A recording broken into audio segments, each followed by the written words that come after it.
ನಮಸ್ಕಾರ. National festival ವೈಬ್ನ Ugadi ಪಂಚಾಂಗ ಶ್ರವಣ ಕಾರ್ಯಕ್ರಮಕ್ಕೆ ನಿಮಗೆ ಸ್ವಾಗತ. ಯುಗಾದಿ ಕಳೆದರೂ ಯುಗಾದಿ ಮರಳಿ ಬರುತ್ತಿದೆ. ಹೊಸ ವರುಷಕ್ಕೆ ಹೊಸ ಹರ್ಷವ ಹೊಸತು ತರುತ್ತಿದೆ. ಸಮಸ್ತ ನಾಡಿನ ಜನತೆಗೂ ಯುಗಾದಿ ಹಬ್ಬದ ಹಾರ್ದಿಕ ಶುಭಾಶಯಗಳು.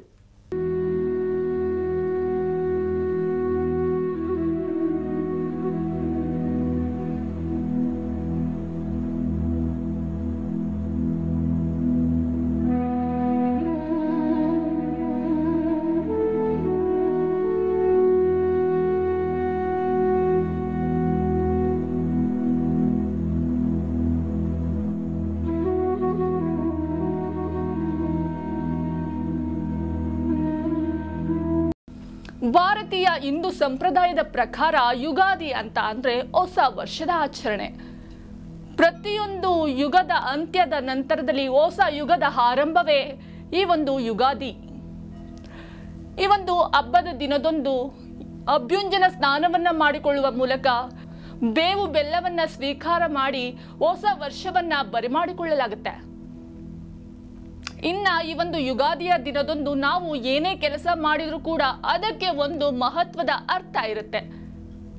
ಈ ದಿನದಂದು ನಾವು ಸಾಮಾನ್ಯವಾಗಿ ಚಂದ್ರನ ದರ್ಶನವನ್ನ ಮಾಡ್ತೀವಿ. ಆ ಒಂದು ಚಂದ್ರನ ದರ್ಶನದಿಂದ ನಮಗೆ ಚೌತಿಯ ಚಂದ್ರನ ದರ್ಶನ ಮಾಡಿದಂತಹ ಪಾಪದ ನಿವಾರಣೆ ಕೂಡ ಆಗುವಂಥದ್ದು. ಜೊತೆಗೆ ಈ ಒಂದು ಯುಗಾದಿಯ ದಿನದಂದು ಪಂಚಾಂಗ ಶ್ರವಣವನ್ನು ಕೂಡ ಮಾಡಲಾಗುತ್ತೆ. ವೀಕ್ಷಕರೇ, ಹಾಗಾದ್ರೆ ಪಂಚಾಂಗ ಶ್ರವಣ ಅಂತ ಅಂದ್ರೆ ಏನು? ಇದರ ಜೊತೆಗೆ ಇಷ್ಟೇ ಅಲ್ಲದೆ ಕ್ರೋಧಿ ನಾಮ ಸಂವತ್ಸರ ಕಳೆದು ವಿಶ್ವನಾಮ ಸಂವತ್ಸರ ಬಂದಾಗ ಇಲ್ಲಿ ಗುರು ಗ್ರಹಗತಿಗಳು ಕೂಡ ಬದಲಾವಣೆಯನ್ನ ಆಗೋದ್ರಿಂದ ಇಲ್ಲಿ ದ್ವಾದಶ ರಾಶಿಗಳ ಭವಿಷ್ಯವು ಕೂಡ ಬದಲಾಗುತ್ತೆ. ಹಾಗಾದ್ರೆ ವೀಕ್ಷಕರೇ, ಇವತ್ತಿನ ವಿಶೇಷ ಕಾರ್ಯಕ್ರಮದಲ್ಲಿ ನಾವು ದ್ವಾದಶ ರಾಶಿಗಳ ಫಲಾನುಬಲಗಳು ಹೇಗಿದೆ, ಪಂಚಾಂಗ ಶ್ರವಣ ಅಂತ ಅಂದ್ರೆ ಏನು, ಯುಗಾದಿ ಹಬ್ಬದ ಆಚರಣೆ ಹೇಗೆಲ್ಲ ಮಾಡಬೇಕು, ಎಲ್ಲವನ್ನು ಕೂಡ ನಾನು ಇವತ್ತು ನಿಮಗೆ ತಿಳಿಸ್ಕೊಡ್ತಾ ಹೋಗ್ತೀನಿ. ಇವತ್ತಿನ ಯುಗಾದಿ ಪಂಚಾಂಗ ಶ್ರವಣ ಕಾರ್ಯಕ್ರಮದಲ್ಲಿ ಪ್ರಖ್ಯಾತ ಜ್ಯೋತಿಷಿಗಳು, ಬಹುಶ್ರುತ ವಿದ್ವಾಂಸರು, ವಾಸ್ತು ತಜ್ಞರು ಹಾಗೂ ಆಧ್ಯಾತ್ಮಿಕ ಗುರುಗಳು ನಮ್ಮ ಜೊತೆ ಇದ್ದಾರೆ. ಅವರು ಯಾರು ಅಂತ ಅಂದ್ರೆ Shri Bharadwaj academy of paramedical science studies ಇದರ ಸಂಸ್ಥಾಪಕ ನಿರ್ದೇಶಕರು ಆಗಿರುವಂತಹ ಶ್ರೀ ರಾಘವೇಂದ್ರ ಮೋಕ್ಷ ಗುಂಡಂ ಗುರುಜಿ ಅವರು. ಬನ್ನಿ ಅವರನ್ನ ಕಾರ್ಯಕ್ರಮಕ್ಕೆ ಸ್ವಾಗತಿಸುವ ಮೂಲಕ ಇಂದಿನ ಕಾರ್ಯಕ್ರಮವನ್ನ ಆರಂಭಗೊಳಿಸೋಣ. ಗುರುಗಳೇ, ನ್ಯಾಷನಲ್ ಫೆಸ್ಟಿವಲ್ ವೈಬ್ನ ಯುಗಾದಿ ಪಂಚಾಂಗ ಶ್ರವಣ ಕಾರ್ಯಕ್ರಮಕ್ಕೆ ನಿಮಗೆ ಆತ್ಮೀಯ ಸ್ವಾಗತ. ಧನ್ಯವಾದ. ಮೊದಲನೇದಾಗಿ ಯುಗಾದಿ ಹಬ್ಬದ ಹಾರ್ದಿಕ ಶುಭಾಶಯಗಳು. ಧನ್ಯವಾದ ನಿಮಗೂ ಮತ್ತು ನಿಮ್ಮ ವಾಹಿನಿಯ ಇಡೀ ಆಡಳಿತ ವರ್ಗದವರಿಗೆ, ತಾಂತ್ರಿಕ ವರ್ಗದವರಿಗೆ, ಎಲ್ಲ ಸಿಬ್ಬಂದಿ ವರ್ಗದವರಿಗೂ ಸಹ ಯುಗಾದಿ ಹಬ್ಬದ ಹಾರ್ದಿಕ ಶುಭಾಶಯಗಳು. ಕರುನಾಡು ಟಿವಿ ಎಲ್ಲ ಪ್ರೇಕ್ಷಕ ಬಾಂಧವರಿಗೂ ಅಷ್ಟೇ ಈ ಒಂದು ಹೊಸ ಸಂವತ್ಸರ, ವಿಶ್ವಾವಸುನಾಮ ಸಂವತ್ಸರ ನಿಮ್ಮೆಲ್ಲರ ಬಾಳಿನಲ್ಲಿ ಒಂದು ಮಂಗಳವನ್ನ, ಶುಭವನ್ನ, ಅಭಿವೃದ್ಧಿಯನ್ನ, ಏಳಿಗೆಯನ್ನ ಎಲ್ಲವನ್ನ ತರಲಿ ಅಂತ ಪರಮಾತ್ಮನಿಂದ ನಾವು ಪ್ರಾರ್ಥನೆಯನ್ನು ಮಾಡ್ಕೊಳ್ತಾ ಇದ್ದೀವಿ. ಧನ್ಯವಾದಗಳು ಗುರುಗಳೇ. ಇನ್ನ ಗುರುಗಳೇ, ಯುಗಾದಿ ಹಬ್ಬ ಬಂದಿದೆ, ಎಲ್ಲರಲ್ಲೂ ಸಡಗರ ಸಂಭ್ರಮವನ್ನ ತಂದಿದೆ. ಈಗ ನಾವು ಹಿಂದೂ ಸಂಪ್ರದಾಯ ಆಗಿರ್ಬೋದು, ಯಾವುದೇ ಜಾತಿ ಧರ್ಮದವರಾಗಿರ್ಬೋದು, ಪ್ರತಿಯೊಂದು ಹಬ್ಬಕ್ಕೂ ಕೂಡ ಅದರದೇ ಆದಂತಹ ಮಹತ್ವ ಇರುತ್ತೆ. ಯಾಕಂದ್ರೆ ಆ ಒಂದು ಆಚರಣೆಯ ಹಿನ್ನೆಲೆಯನ್ನ ತಿಳ್ಕೊಂಡಾಗ ಮಾತ್ರ ಆ ಒಂದು ಹಬ್ಬದ ಆಚರಣೆಗೆ ಸಾರ್ಥಕತೆ ಸಿಗುವಂಥದ್ದು. ಹಾಗಾದ್ರೆ ಗುರುಗಳೇ, ಮೊದಲನೇದಾಗಿ ಈ ಯುಗಾದಿ ಹಬ್ಬವನ್ನ ಹೇಗೆಲ್ಲ ಆಚರಣೆ ಮಾಡಬೇಕು ಮತ್ತೆ ಇದರ ಒಂದು ಮಹತ್ವ ಏನಿದೆ? ಯುಗಾದಿ ಅಂತಂದ್ರೆ ಯುಗಸ್ಯ ಆದಿಹಿ ಅಂತ ಹೇಳ್ತೀವಿ. ಅಂದ್ರೆ ಒಂದು ಸೀಮಿತ ಕಾಲದ ಒಂದು ಅವಧಿ ಇರುತ್ತೆ. ಅದು ಒಂದು 365 ದಿವಸಗಳ ಒಂದು ವರ್ಷ ಆಗಿರಬಹುದು, ಒಂದು ಕಲ್ಪ ಆಗಿರಬಹುದು, ಒಂದು ಮನ್ವಂತರ ಆಗಿರಬಹುದು, ಅಥವಾ ಒಂದು ಯುಗ ಆಗಿರಬಹುದು. ಇದೆಲ್ಲದಕ್ಕೂ ಪ್ರಾರಂಭದ ದಿವಸ ಯಾವುದಿರುತ್ತೆ ಅದನ್ನೇ ಯುಗಾದಿ ಅಂತ ಕರಿತೀವಿ. ಯುಗಾದಿ ಅಂದ್ರೆ ಈಗ ನಮ್ಮಲ್ಲಿ ಯುಗಗಳು ಅಂದ್ರೆ 4 ಯುಗಗಳ ಕಲ್ಪನೆ ಇದೆ. ಕಲಿಯುಗ, ದ್ವಾಪರ ಯುಗ, ತ್ರೇತಾಯುಗ ಮತ್ತು ಕೃತಯುಗ ಅನ್ನತಕ್ಕಂಥದ್ದು. ಈ ಎಲ್ಲ ಯುಗಗಳು ಸಹ ಯಾವಾಗ ಪ್ರಾರಂಭ ಆಗುತ್ತೆ ಅಂದ್ರೆ ಅದು ಸೃಷ್ಟಿಯ ಆದಿಯ ದಿನ ಅಂತ ಹೇಳ್ತೀವಿ. ಹಾಗಾಗಿ 4 ಯುಗಗಳು ಒಂದು ಮನ್ವಂತರದಲ್ಲಿ ಬರುತ್ತೆ. ಹಾಗೆ 7 ಮನ್ವಂತರಗಳು ಸಹ 14 ಮನ್ವಂತರಗಳು ಸಹ ಒಂದು ಕಲ್ಪದಲ್ಲಿ ಬರುತ್ತೆ. 7 ಕಲ್ಪಗಳು ಸಹ ಸೇರಿದ್ರೆ ಬ್ರಹ್ಮನಿಗೆ 1 ದಿನದ ಆಯುಸ್ಸು ಅಂತ ಹೇಳ್ತಾರೆ. ಇದೆಲ್ಲವೂ ಸಹ ಸೃಷ್ಟಿ ಮತ್ತೆ ಪ್ರಾರಂಭ ಆಗೋದಕ್ಕೆ ವಿಶೇಷವಾದ ದಿನಗಳಾಗಿರುತ್ತೆ. ಹಾಗಾಗಿ ಅದೆಲ್ಲವೂ ಯುಗಾದಿಗಳೇ ಆಗಿರುತ್ತೆ. ಮನ್ವಂತರಾದಿ, ಕಲ್ಪಾದಿ, ಯುಗಾದಿ, ವರ್ಷಾದಿ ಎಲ್ಲವನ್ನು ಸಹ ಯುಗಾದಿ ಅಂತ ನಾವು ಕರೀಲಾಗುತ್ತೆ. ಯಾಕೆ ಇದಕ್ಕೆ ಪ್ರಾಮುಖ್ಯತೆಯನ್ನು ಕೊಟ್ಟಿದ್ದೀವಿ ಅಂತಂದ್ರೆ, ಸಾಕ್ಷಾತ್ ಬ್ರಹ್ಮದೇವರೇ ತನ್ನ ಸೃಷ್ಟಿ ಕಾರ್ಯವನ್ನು ಪ್ರಾರಂಭ ಮಾಡಿರತಕ್ಕಂಥ ದಿವಸ ಇದಾಗಿರೋದ್ರಿಂದ ಇದನ್ನ ತುಂಬಾ ವಿಶಿಷ್ಟವಾಗಿರತಕ್ಕಂಥ ದಿವಸ, ಯಾವುದೇ ಲೋಪಗಳು, ಯಾವುದೇ ಗ್ರಹದೋಷಗಳು ಇಲ್ಲದೆ ಇರತಕ್ಕಂಥ ದಿವಸ ಅಂತ ಇದನ್ನು ಪರಿಗಣನೆಯನ್ನ ಮಾಡ್ತೀವಿ ನಾವು. ಜೊತೆಗೆ ಒಂದು ವರ್ಷದಲ್ಲಿ ಮಹಾಪರ್ವ ಕಾಲಗಳು ಅಂತ 3 ಇರುತ್ತೆ. ಮೊದಲನೇದು ಯುಗಾದಿ, ಎರಡನೇದು ಬಂದು ನಮ್ಗೆ ಅಕ್ಷಯ ತೃತೀಯ, ಮೂರನೇದು ವಿಜಯದಶಮಿ ಅಂತ. ಈ 3 ದಿನದಲ್ಲಿ ಯಾವುದೇ ದೋಷ ಇರೋದಿಲ್ಲ. ಏನೇ ಹೊಸ ಕಾರ್ಯ ಪ್ರಾರಂಭ ಮಾಡಬೇಕಾದ್ರೂ, ಏನೇ ಒಂದು ಹೊಸ ಸಂಕಲ್ಪ ಮಾಡ್ಕೋಬೇಕಾದ್ರೆ, ಇದೆಲ್ಲದಕ್ಕೂ ಅಷ್ಟೇ ಸಾಧಾರಣವಾದ ದಿನಗಳಲ್ಲಿ ಏನಾಗುತ್ತೆ, ನಾವು ಆವತ್ತು ಅಮೃತಗಳಿಗೆ ಇದೆಯಾ, ವಿಷಗಳಿಗೆ ಇದೆಯಾ, ರಾಹುಕಾಲ ನೋಡ್ಬೇಕಾ, ನನಗೆ ತಾರಾಬಲ ಇದೆಯಾ, ಇದೆಲ್ಲವನ್ನ ನೋಡ್ತಾ ಇರ್ತೀವಿ ನಾವು. ಇಂತಹ ದಿನಗಳಲ್ಲಿ ಯಾವುದನ್ನು ನೋಡಬೇಕಾದ ಅವಶ್ಯಕತೆ ಇಲ್ಲ. ಆ ದಿನದ ಮಹತ್ವವೇ ಅಷ್ಟು ಅದ್ಭುತವಾಗಿರೋದ್ರಿಂದ ಯುಗಾದಿ ತುಂಬಾ ವಿಶೇಷವಾಗಿರತಕ್ಕಂಥ ದಿವಸ, ಮಹಾಪರ್ವಕಾಲ ಅಂತ ಕರೀತಾರೆ ಇದನ್ನ. ಹಾಗಾಗಿ ಈ ಯುಗಾದಿಯ ಒಂದು ಆಚರಣೆಯನ್ನ ನಮ್ಮಲ್ಲಿ ಅನೂಚಾನವಾಗಿ ನಡ್ಕೊಂಡು ಬಂದಿರತಕ್ಕಂಥದ್ದು ಚಾಂದ್ರಮಾನ ಸಂವತ್ಸರದ ಮೊಟ್ಟಮೊದಲನೇ ದಿನ ಇದಾಗಿರೋದ್ರಿಂದ ನಿನ್ನೆಯವರೆಗೂ ಸಹ 1 ವರ್ಷ ಕಳೆದು ಹೋಗಿದೆ. ಹಾಗಾಗಿ ಇದು ಒಂದು ಹೊಸ ಸಂಕಲ್ಪವನ್ನು ಮಾಡ್ಕೊಳ್ಳೋದಕ್ಕೆ ನಮಗೆ ಅನುಕೂಲವಾಗಿರತಕ್ಕಂಥ ದಿವಸ, ಒಂದು ಹೊಸ ಪ್ರಾರಂಭ ಅನ್ನತಕ್ಕಂಥದ್ದು. ಈಗ ನ್ಯೂ ಇಯರ್ ಬಂದಾಗ ಹೇಗೆ ನಾವು ಒಂದು ರೆಸಲ್ಯೂಷನ್ ಅಲ್ಲಿ ತಗೊಳ್ತೀವೋ ಬಿಡ್ತೀವೋ, ಅಲ್ಲಿ ತಗೊಳ್ತಕ್ಕಂಥ ರೆಸಲ್ಯೂಷನ್ ಬಹುತೇಕ ಏನಾಗುತ್ತೆ ಅಂತಂದ್ರೆ 1 ವಾರ 10 ದಿವಸದಲ್ಲಿ ಮರ್ತೇ ಬಿಡ್ತಾರೆ. ಹೊಸ ವರ್ಷ ಬರ್ತಾ ಇದ್ದಾಗ ಏನ್ ಮಾಡ್ತಾರೆ, ನಾನು ಜಿಮ್ಗೆ ಹೋಗ್ಬೇಕು ಅಂತ ಒಂದು ಡಿಸಿಷನ್ ತಗೊಳ್ಳೋದು, ಇಲ್ಲ ನಾನು ವೆಯ್ಟ್ ಲಾಸ್ ಮಾಡ್ಬೇಕು ಅಂತ ತಗೊಳ್ಳೋದು, ಏನೋ ಒಂದು ಅನ್ಕೊಡ್ತಾರೆ. ಎಷ್ಟು ದಿವಸ ಅಂದ್ರೆ 4 ದಿವಸ, 1 ವಾರ 10 ದಿವಸ ಅಷ್ಟೇ. ಜನವರಿ 10ನೇ ತಾರೀಕು ಮುಗಿತಾ ಇದ್ದಂಗೆ ಹೊರಟೋಗುತ್ತೆ. ಯಾಕೆ ಈ ತರ ಆಗುತ್ತೆ ಅಂದ್ರೆ, ಆ ದಿನಕ್ಕೆ ಒಂದು ಸಂಕಲ್ಪದ ಬಲ ಇರಬೇಕು. ಅದೇ ಸಂಕಲ್ಪವನ್ನು ನೀವು ಯುಗಾದಿ ದಿವಸ ಮಾಡಿ ನೋಡಿ, ವಿಜಯದಶಮಿ ದಿವಸ ಮಾಡಿ ನೋಡಿ, ಅಕ್ಷಯ ತೃತೀಯ ದಿವಸ ಮಾಡಿ ನೋಡಿ, ಅದ್ಭುತವಾದ ಯಶಸ್ಸು ನಿಮ್ಮ ಪಾಲಿಗೆ ಸಿಗುತ್ತೆ. ಯಾಕಂದ್ರೆ ದಿನದ ವೈಶಿಷ್ಟ್ಯ ಆ ಪ್ರಕಾರವಾಗಿ ಇರುತ್ತೆ.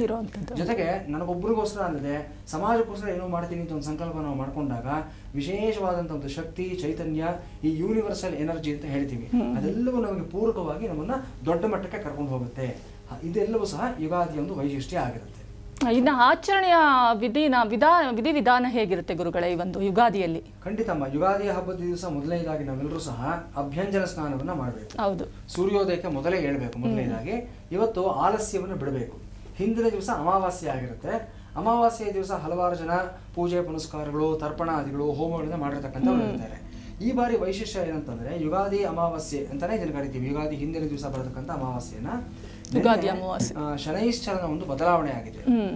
ಅಮಾವಾಸ್ಯೆ ದಿವಸ ನೆನೆ ಶನಿವಾರವೂ ಆಗಿದ್ದು, ಇವತ್ತಿನ ದಿವಸ ಶನಿ ಪಥವನ್ನ ಬದಲಾವಣೆ ಮಾಡಿರೋದ್ರಿಂದ ನಮ್ಮ ಜೀವನದಲ್ಲೂ ಪ್ರತಿಯೊಬ್ಬ ರಾಶಿಯ ವ್ಯಕ್ತಿಯಲ್ಲೂ ಅಷ್ಟೇ ಸಾಕಷ್ಟು ಬದಲಾವಣೆಗಳಾಗೋದ್ರಿಂದ ಇವತ್ತಿನ ನಾವು ನೋಡ್ತೀವಿ ನಾವು.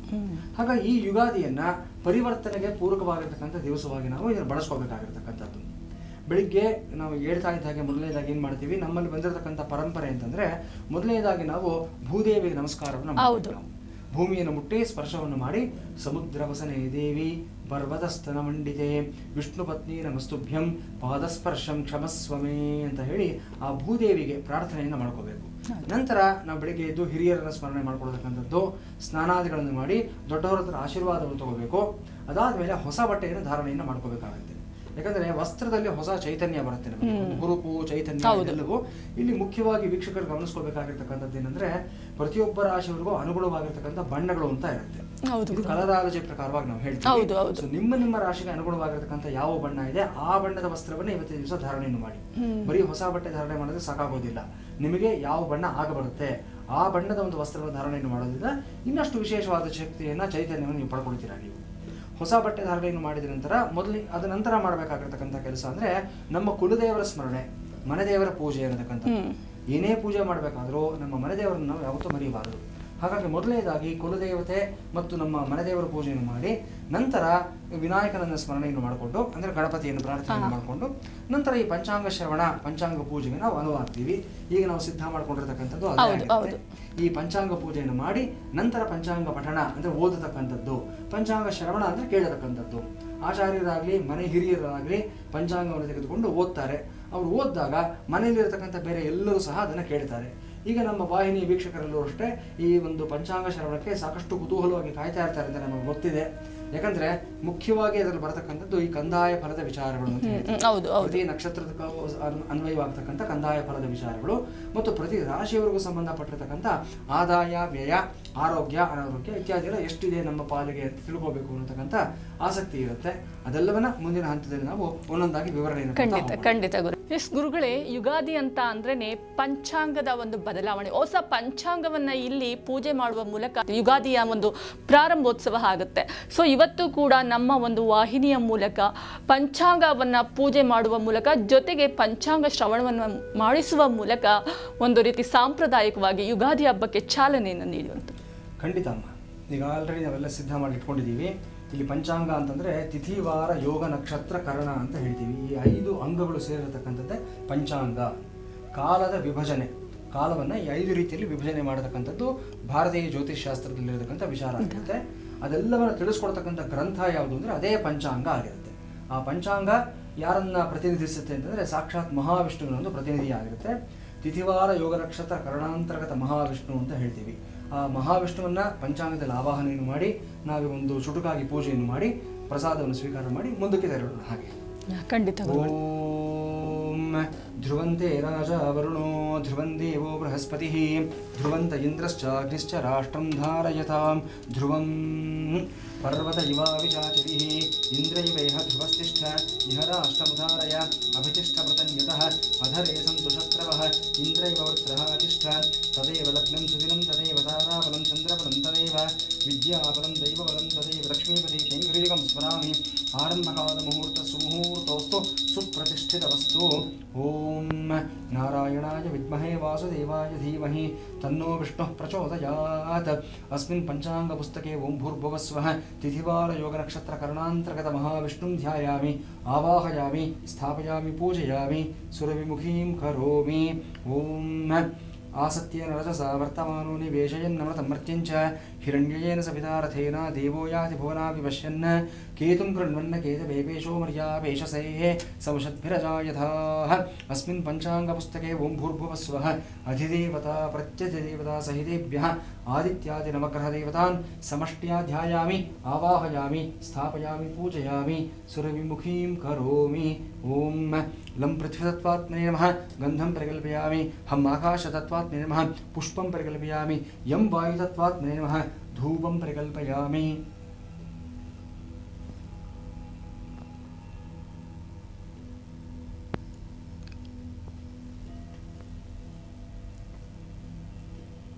ಯಂ ವಾಯುತತ್ವಾತ್ಮನೇ ನಮಃ ಧೂಪಂ ಪರಿಕಲ್ಪಯಾಮಿ. ವನಸ್ಪತಿರಥೋತ್ಪನ್ನೋ ಗಂಧಾಢ್ಯೋ ಗಂಧವತ್ತಮಃ ಆಘ್ರೇಯ ಸರ್ವದೇವಾನಾಂ ಧೂಪೋಯಂ ಪ್ರತಿಕರ್ಷ್ಯತಾಂ. ಪಂಚಾಂಗ ಅಧಿಷ್ಠೃತ ದೇವತಾಭ್ಯೋ ನಮೋ ನಮಃ ಧೂಪಂ ಸಮರ್ಪಯಾಮಿ. ಧೂಪಾನಂತರಂ ಆಚಮನಂ ಸಮರ್ಪಯಾಮಿ. ಆಚಮನಾನಂತರಂ ಪರಿಮಳಪತ್ರ ಪುಷ್ಪಾಣಿ ಸಮರ್ಪಯಾಮಿ. ರಂ ಅಗ್ನಿತತ್ವಾತ್ಮನೇ ನಮಃ ದೀಪಂ ಪರಿಕಲ್ಪಯಾಮಿ.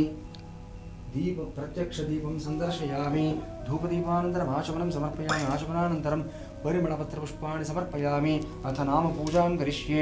ಓಂ ಕೇಶವಾಯ ನಮಃ ನಾರಾಯಣಾಯ ನಮಃ ಮಾಧವಾಯ ನಮಃ ಗೋವಿಂದಾಯ ನಮಃ ವಿಷ್ಣವೇ ನಮಃ ಮಧುಸೂದನಾಯ ನಮಃ ತ್ರಿವಿಕ್ರಮಾಯ ನಮಃ ವಾಮನಾಯ ನಮಃ ಶ್ರೀಧರಾಯ ನಮಃ ಹೃಷಿಕೇಶಾಯ ನಮಃ ಪದ್ಮನಾಭಾಯ ನಮಃ ದಾಮೋದರಾಯ ನಮಃ ಸಂಕರ್ಷಣಾಯ ನಮಃ ವಾಸುದೇವಾಯ ನಮಃ ಪ್ರದ್ಯುಮ್ನಾಯ ನಮಃ ನಿರುದ್ಧಾಯ ನಮಃ ಪುರುಷೋತ್ತಮಾಯ ನಮಃ ಅಧೋಕ್ಷಜಾಯ ನಮಃ ನಾರಸಿಂಹಾಯ ನಮಃ ಅಚ್ಯುತಾಯ ನಮಃ ಜನಾರ್ದನಾಯ ನಮಃ ಉಪೇಂದ್ರಾಯ ನಮಃ ಹರಯೇ ನಮಃ ಶ್ರೀಕೃಷ್ಣಾಯ ನಮೋ ನಮಃ ಆದಿತ್ಯಾಯ ನಮಃ ಚಂದ್ರಮಸೇ ನಮಃ ಅಂಗಾರಕಾಯ ನಮಃ ಬುಧಾಯ ನಮಃ ಬೃಹಸ್ಪತಿಯೇ ನಮಃ ಶುಕ್ರಾಯ ನಮಃ ಶನೈಶ್ಚರಾಯ ನಮಃ ರಾಹವೇ ನಮಃ ಕೇತವೇ ನಮಃ ಸಮಸ್ತ ಆವಾಹಿತ ದೇವದೇವತಾಭ್ಯೋ ನಮೋ ನಮಃ ದಿವ್ಯನಾಮ ಪೂಜಾಂ ಸಮರ್ಪಯಾಮಿ.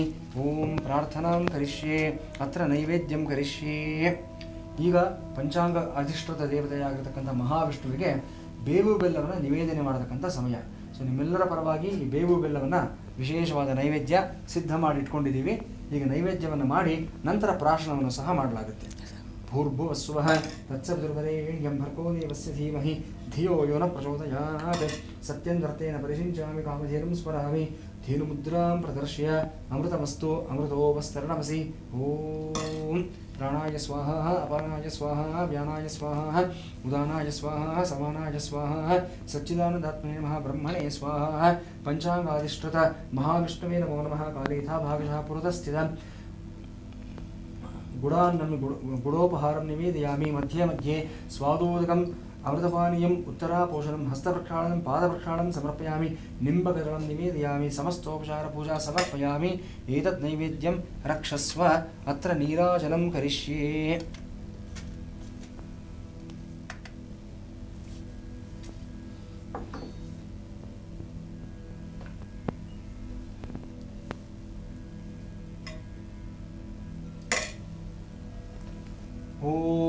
ಹಿರಣ್ಯಪಾತ್ರಂ ಮಧೋ ಪೂರ್ಣಂ ದದಾತಿ ಮದವ್ಯೋಸಾನೀತಿ ಏಕಧಾ ಬ್ರಹ್ಮಣಮುಪಹರತಿ ಏಕಧೈವ ಯಜಮಾನ ಆಯುಸ್ತೇಜೋ ದಧಾತಿ ಅತ್ರಾವಾಹಿತ ಸಕಲದೇವದೇವತಾಭ್ಯೋ ನಮೋ ನಮಃ ಸರ್ವಾಪರಾಧಕ್ಷಮಾಪಣಾರ್ಥಂ ಸರ್ವಮಂಗಳಾವಾಪ್ಯರ್ಥಂ ವೇದೋಕ್ತಕರ್ಪೂರಮಂಗಳನೀರಾಜನಂ ಸಂದರ್ಶಯಾಮಿ ನೀರಾಜನಾನಂತರಂ ಆಚಮನಂ ಸಮರ್ಪಯಾಮಿ ಆಚಮನಾನಂತರಂ ಪರಿಮಳಪತ್ರಪುಷ್ಪಾಣಿ ಸಮರ್ಪಯಾಮಿ ದೇವತಾ ಶ್ರೀರಕ್ಷಾಂ ಧಾರಯಾಮಿ ರಕ್ಷಾಂ ಧಾರಯಾಮಿ ಓಂ ಹರ ಇಂದ್ರಸ್ತೋಮೇನ ಪಂಚದಶೇನ ಮಧ್ಯಮಿತಂ ವಾತೇನ ಸಕರೇಣ ರಕ್ಷಾ. ನಮ್ಮ ಎಲ್ಲ ವೀಕ್ಷಕರು ಕುಳಿತ ಕಡೆಯಿಂದಾನೇ ಈ ಮಂಗಳಾರತಿಯನ್ನು ಸ್ವೀಕಾರ ಮಾಡ್ಕೋಬೇಕು ಅಂತ ವಿನಂತಿಸ್ಕೊಳ್ತಾ ಇದ್ದೀವಿ. ಯೋ ವೇದಾದೋ ಸ್ವರಃ ಪ್ರೋಕ್ತೋ ವೇದಾಂತೆ ಚ ಪ್ರತಿಷ್ಠಿತಃ ತಸ್ಯ ಪ್ರಗತಿಲೀನಸ್ಯ ಯಃ ಪರಸ್ಸ ಮಹೇಶ್ವರಃ. ಹೂವು ಅಕ್ಷತೆ ತಗೊಂಡು ಪ್ರಾರ್ಥನೆ ಮಾಡ್ಕೊಂಡು ದೇವರ ಹತ್ರ ಹಾಕ್ಬಿಡೋಣ. ವೇದೋಕ್ತ ಮಂತ್ರ ಪುಷ್ಪಾಂಜಲಿಂ ಸಮರ್ಪಯಾಮಿ ಸುವರ್ಣ ಪುಷ್ಪಾಣಿ ಪಾರಿಜಾತ ಪುಷ್ಪಾಣಿ ಚ ಸಮರ್ಪಯಾಮಿ ಮನಸಾಭಿಷ್ಟ ಪ್ರಾರ್ಥನಾನಿ ಸಮರ್ಪಯಾಮಿ ಅನ್ಯಥಾ ಶರಣಂ ನಾಸ್ತಿ ತ್ವಮೇವ ಶರಣಂ ಮಮ ತಸ್ಮಾತ್ ಕಾರುಣ್ಯಭಾವೇನ ರಕ್ಷ ರಕ್ಷ ಜನಾರ್ದನ ರಕ್ಷ ರಕ್ಷ ಮಹೇಶ್ವರ ನಮಸ್ಕರೋಮಿ ಪ್ರಾರ್ಥನಾಂ ಕರಿಷ್ಯೆ. ದೇಹಿ ದೇಹಿ ಯಶೋ ದೇಹಿ ದೇಹಿ ಮೇ ಸೌಖ್ಯಮೇ ವಶ ಆಯುರಾರೋಗ್ಯಮೈಶ್ವರ್ಯಂ ಯಶೋಲಾಭಂ ಕೀರ್ತಿಲಾಭಂ ಕರ್ಮಸಾಫಲ್ಯಂ ಯಜಮಾನಸ್ಯ ಹಿತೋಪವೃದ್ಧಿಂ ಚ ದೇಹಿ ದೇಹಿ ಮನಸಾಭಿಷ್ಟ ಪ್ರಾರ್ಥನಾನಿ ಸಮರ್ಪಯಾಮಿ.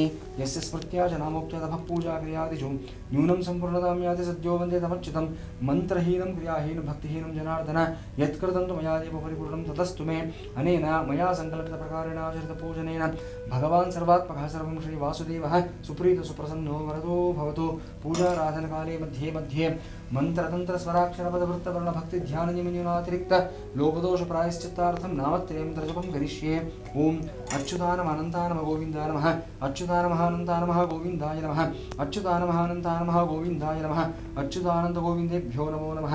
ಕಾಯೇನ ವಾಚಾ ಮನಸೇಂದ್ರಿಯೈರ್ವಾ ಬುದ್ಧ್ಯಾತ್ಮನಾ ವಾ ಪ್ರಕೃತೆ ಸ್ವಭಾವಾತ್ ಕರೋಮಿ ಯದ್ಯತ್ ಸಕಲಂ ಪರಸ್ಮೈ ನಾರಾಯಣಾಯೇತಿ ಸಮರ್ಪಯಾಮಿ. ಓಂ ತತ್ಸತ್ ಬ್ರಹ್ಮಾರ್ಪಣಮಸ್ತು ಸರ್ವಂ ಶ್ರೀಕೃಷ್ಣಾರ್ಪಣಮಸ್ತು. ಯಾಃ ಫಲಿನೀರ್ಯಾ ಫಲಾ ಪುಷ್ಪಾ ಯಾಶ್ಚ ಪುಷ್ಪಿಣೀಃ ಬೃಹಸ್ಪತಿ ಪ್ರಸೂತಾಸ್ತಾನೋ ಮುಂಚನ್ತ್ವಗಂ ಹಸಃ ದೇವಪಾದಾರ್ಪಿತಂ ಪುಷ್ಪಂ ಯತ್ಪುಷ್ಪಂ ಶಿರಸಾವಹಂ ಕೋಟಿಜನ್ಮಕೃತಂ ಪಾಪಂ ಮುಚ್ಯತೆ ವ್ಯಾಧಿಬಂಧನಾತ್. ಪ್ರಸಾದಂ ದೇಹಿ ಸುಪ್ರಸಾದೋ ಅಸ್ತು. ಪಂಚಾಂಗಾಧಿಷ್ಠಿತ ಶ್ರೀ ಮಹಾವಿಷ್ಣು ಪ್ರಿಯತಾಂ. ಪಂಚಾಂಗ ಪೂಜೆ ನಿರ್ವಿಘ್ನವಾಗಿ ನೆರವೇರಿದೆ. ಇನ್ನು ನಾವು ಮುಂದಿನ ಹಂತಕ್ಕೆ ತೆರಳಬಹುದು. ಖಂಡಿತ ಗುರುಗಳೇ. ಈಗ ಗುರುಗಳೇ, ನೀವು ಮೊದಲನೇದಾಗಿ ಯಾವುದೇ ಭೋಜನವನ್ನು ಇಲ್ಲಿ ಸ್ವೀಕರಣೆಯನ್ನು ಮಾಡಿಲ್ಲ. ಕೇವಲ ಒಂದು ಬೇವು ಬೆಲ್ಲವನ್ನು ಸಮರ್ಪಣೆಯನ್ನು ಮಾಡುವ ಮೂಲಕ ಹಬ್ಬವನ್ನು ಆಚರಣೆ ಮಾಡುವಂಥದ್ದು ಇಲ್ಲಿನ ಯುಗಾದಿಯ ವಿಶೇಷತೆ. ಗುರುಗಳೇ, ಸಾಮಾನ್ಯವಾಗಿ ಯುಗಾದಿ ಅಂತ ಅಂದ್ರೇ ಬೇವು ಬೆಲ್ಲ. ಮೊದಲನೇದಾಗಿ ಸಾಮಾನ್ಯವಾಗಿ ಯಾರೇ ಆಗಲೂ ಕೂಡ ಬೇವು ಬೆಲ್ಲವನ್ನು ಸ್ವೀಕಾರ ಮಾಡೋದಕ್ಕೆ ಸ್ವಲ್ಪ ಹಿಂಜರಿತಾರೆ. ನನಗೆ ಬೇವು ಬೇಡ, ಬೆಲ್ಲವಷ್ಟೇ ಸಾಕು ಅಂತ. ಸೊ ಇದರ ಒಂದು ಮಹತ್ವ ಅವರಿಗೆ ಗೊತ್ತಿರೋದಿಲ್ಲ. ದಯಮಾಡಿ ನಮ್ಮ ವೀಕ್ಷಕರಿಗೆ ಇದರ ಒಂದು ಮಹತ್ವವನ್ನು ತಿಳಿಸ್ಕೊಡಿ ಗುರುಗಳೇ. ನೋಡಿ, ಈ ಮಿಶ್ರಣದಲ್ಲೇ ಎಲ್ಲ ಗೂಢಾರ್ಥಗಳು ಸಹ ಅಡಗಿದೆ. ಜೀವನ ಅಂತಂದ್ರೆ ಅಲ್ಲಿರತಕ್ಕಂಥ ಒಂದು ಅನಿಶ್ಚಿತತೆ ಅಂತ ಹೇಳ್ತೀವಿ ನಾವು. ನಾಳೆ ಏನಾಗುತ್ತೆ ಅನ್ನತಕ್ಕಂಥದ್ದು ಯಾರೂ ಕಂಡಿಲ್ಲ. ಹೌದು, ನಾಳೆ ದಿನ ಶುಭ ಆಗುತ್ತಾ ಅಶುಭ ಆಗುತ್ತಾ ಈ ಒಂದು ಕುತೂಹಲ ಇದ್ದೇ ಇರುತ್ತೆ. ಖಂಡಿತವಾಗಿ ಜ್ಯೋತಿಷ್ಯವನ್ನು ನಾವು ಅವಲಂಬಿಸ್ತೀವಿ. ಏನಾಗುತ್ತೆ ನಾಳೆ ದಿವಸ ನನಗೆ ಯಾವ ರೀತಿ ಮುಂದೆ ಬರತಕ್ಕಂಥ ಒಂದು ವಾರ ಹೇಗಿರುತ್ತೆ, ಒಂದು ತಿಂಗಳು ಹೇಗಿರುತ್ತೆ, ಮುಂದಿನ ವರ್ಷ ಹೇಗಿರುತ್ತೆ, ಈ ಕುತೂಹಲದಿಂದಾನೆ ನಾವು ಎಲ್ಲವನ್ನು ತಿಳ್ಕೊಂಡು ಅದಕ್ಕೆ ತಕ್ಕನಾಗಿ ನಾವು ತಯಾರಿಯನ್ನು ಮಾಡ್ಕೊಂಡು ಹೋಗ್ತಕ್ಕಂಥದ್ದು ಅನುಕೂಲಕರವಾಗಿರ್ತಕ್ಕಂಥ ವಿಚಾರ ಆಗಿರುತ್ತೆ. ಆದರೆ ಕೆಲವೊಂದು ಬಾರಿ ಏನಾಗುತ್ತೆ, ನಮಗೆ ವಿಪರೀತವಾದ ಸಂತೋಷ ಬಂದರೂ ಅಷ್ಟೇ ಮನುಷ್ಯನಿಗೆ ತಡ್ಕೊಳ್ಳೋದಕ್ಕಾಗೋದಿಲ್ಲ. ಹೌದು, ಖಂಡಿತ. ಇದಕ್ಕಿದ್ದಾಗ ನನಗೆ ಕೋಟಿ ರೂಪಾಯಿ ಬಂದ್ಬಿಟ್ರೆ ಏನ್ ಮಾಡ್ಬೇಕು ಅಂತ ಗೊತ್ತಾಗೋದಿಲ್ಲ. ಆ ಗಾಬರಿಗೆ ನನಗೆ ಒಂದು ರೀತಿ ಭ್ರಾಂತಿ ಆಗಿ ಹೋಗುತ್ತೆ.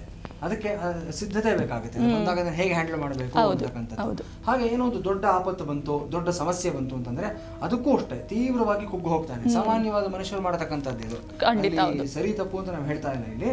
ಆದ್ರೆ ಯಾರೇ ಆಗ್ಲಿ ಆ ರೀತಿಯಾದಂಥ ಮನಸ್ಥಿತಿ ಇರುತ್ತೆ. ಆದ್ರೆ ಕಷ್ಟ ಬಂದಾಗ ಕುಗ್ಗದೇ ಇರೋದಕ್ಕೆ, ಹಾಗೆ ಅನುಕೂಲಗಳಾದಾಗ ಹಿಗ್ಗದೇ ಇರತಕ್ಕಂಥ ಒಂದು ಸಮಾಧಾನವಾದಂಥ ಮನಸ್ಥಿತಿ, ಸ್ಥಿತಪ್ರಜ್ಞತ್ವ ಅಂತ ಹೇಳ್ತೀವಿ. ಅದನ್ನು ಬೆಳೆಸ್ಕೊಳ್ಳೋದಕ್ಕೋಸ್ಕರವಾಗಿ ಈ ಬೇವು ಬೆಲ್ಲದ ಪ್ರಾಶನವನ್ನ ಹಿರಿಯರು ಹೇಳಿದ್ದಾರೆ. ಬೇವು ಅಂದ್ರೆ ಕಹಿಯ ಸಂಕೇತ, ಬೆಲ್ಲ ಅಂದ್ರೆ ಸಿಹಿಯ ಸಂಕೇತ, ಸುಖದ ಸಂಕೇತವಾಗಿ ಸಂಕೇತ ಅಂತ ಹೇಳ್ತೀವಿ. ನೀವು ಹೇಳಿದಂಗೆ ಬಹಳಷ್ಟು ಜನ ನನಗೆ ಸುಖ ಮಾತ್ರ ಇರಲಿ, ಕಷ್ಟ ಬೇಡಪ್ಪ ಅನ್ನತಕ್ಕಂಥವ್ರು ಇರ್ತಾರೆ. ಯಾರಿಗೂ ಬೇಕಿಲ್ಲ ಕಷ್ಟ.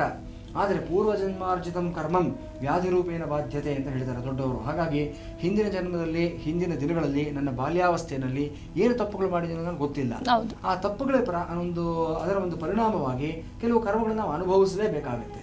ಆ ಕರ್ಮಗಳು ಕಷ್ಟದ ರೂಪದಲ್ಲೋ, ನೋವಿನ ರೂಪದಲ್ಲೋ, ವಿದಾಯದ ರೂಪದಲ್ಲೋ, ವಿಯೋಗದ ರೂಪದಲ್ಲೋ, ಒಂದು ಏನನ್ನು ಕಳ್ಕೊಳ್ಳತಕ್ಕಂಥ ರೂಪದಲ್ಲೋ, ಅನಾರೋಗ್ಯದ ರೂಪದಲ್ಲೋ, ಯಾವುದೋ ರೂಪದಲ್ಲಿ ಬರಬಹುದು ನಮಗೆ. ಅದು ಬಂದಾಗ ಕುಗ್ಗದೇ ಇರಬೇಕು ಮನುಷ್ಯ ಅನ್ನೋದನ್ನು ತೋರಿಸೋದಕ್ಕೋಸ್ಕರವಾಗಿ ಸಾಂಕೇತಿಕವಾಗಿ ಈ ಒಂದು ಬೇವಿನ ಪ್ರಾಶನವನ್ನು ಮಾಡತಕ್ಕಂಥದ್ದು. ಇದರ ಜೊತೆಗೆ ಕೇವಲ ಇದು ಬರೀ ಸಂಕೇತ ಮಾತ್ರ ಆಗಿರೋದಿಲ್ಲ, ವೈಜ್ಞಾನಿಕವಾದ ವಿಚಾರಗಳು ಸಹ ಇದರಲ್ಲಿ ಸಾಕಷ್ಟು ಇರುತ್ತೆ.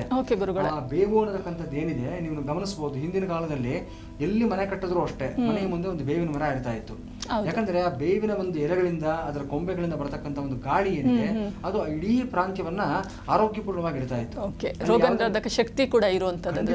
ಇದನ್ನ ಇವತ್ತು ವಿಜ್ಞಾನ ಕೂಡ ಸಿದ್ಧಪಡಿಸಿ ಈ ಹಳೆ ಕಾಲದ ಮರಗಳಿಗೆ ಹೋದ್ರೆ ಬೇವಿನ ಮರದಿಂದ ಮಾಡಿರ್ತಕ್ಕಂಥ ಮರಗಳನ್ನೇ ಬಳಸ್ತಾ ಇದ್ದಿದ್ದು. ಒಂದು ಇದಕ್ಕಾಗ್ಲಿ, ಬಾಗಿಲಿಗಾಗ್ಲಿ, ಜಗಲಿಗಾಗ್ಲಿ, ಕಿಟಕಿಗಾಗ್ಲಿ ಇದೆಲ್ಲ ಸಾಕಷ್ಟು ಬಳಸ್ತಾ ಇದ್ರು. ಇವತ್ತು ಸಾಕಷ್ಟು ಜನ ಬಳಸ್ತಾರೆ. ನೋಡಿ, ಹಿಂದಿನ ಕಾಲದಲ್ಲಿ ನಾವು ಹಲ್ಲುಜ್ಬೇಕಾದ್ರೆ ಬೇವಿನ ಕಡ್ಡಿ ತಗೊಂಡು ಹಲ್ಲುಜ್ತಾ ಇದ್ವಿ. ಇವತ್ತು ನೀಮ್ ಪೇಸ್ಟ್ ಅಂತ ಹೇಳ್ತಾರೆ. ಅದ್ರಲ್ಲಿ ಎಷ್ಟು ಮಟ್ಟಿಗೆ ಅಂಶ ಇದೆಯೋ ನಮ್ಗೆ ಗೊತ್ತಿಲ್ಲ. ಅದ್ರಲ್ಲಿ ಆ ನೀಮಿನ ಅಂಶ ಎಷ್ಟು ಮಟ್ಟಿಗೆ ಇದೆಯೋ ಗೊತ್ತಿಲ್ಲ. ಅದೇ ಒಂದು ಬೇವಿನ ಕಡ್ಡಿಯನ್ನು ತಗೊಂಡ್ಕೊಂಡು ನಾವು ಜಗದಾಗ ಅದ್ರ ಪರಿಪೂರ್ಣವಾದ ಅಂಶ ನಮ್ಮಲ್ಲಿ ಬರುತ್ತೆ, ಹಲ್ಲು ಗಟ್ಟಿಯಾಗುತ್ತೆ, ಆರೋಗ್ಯವಾಗಿರುತ್ತೆ. ಎಲ್ಲಿ ಬೇವಿನ ಮರ ಇರುತ್ತೋ ಆ ಜಾಗದಲ್ಲಿ ಯಾವುದೇ ರೀತಿಯಾದ ಕ್ರಿಮಿಕೀಟಗಳು ಬರೋದಿಲ್ಲ.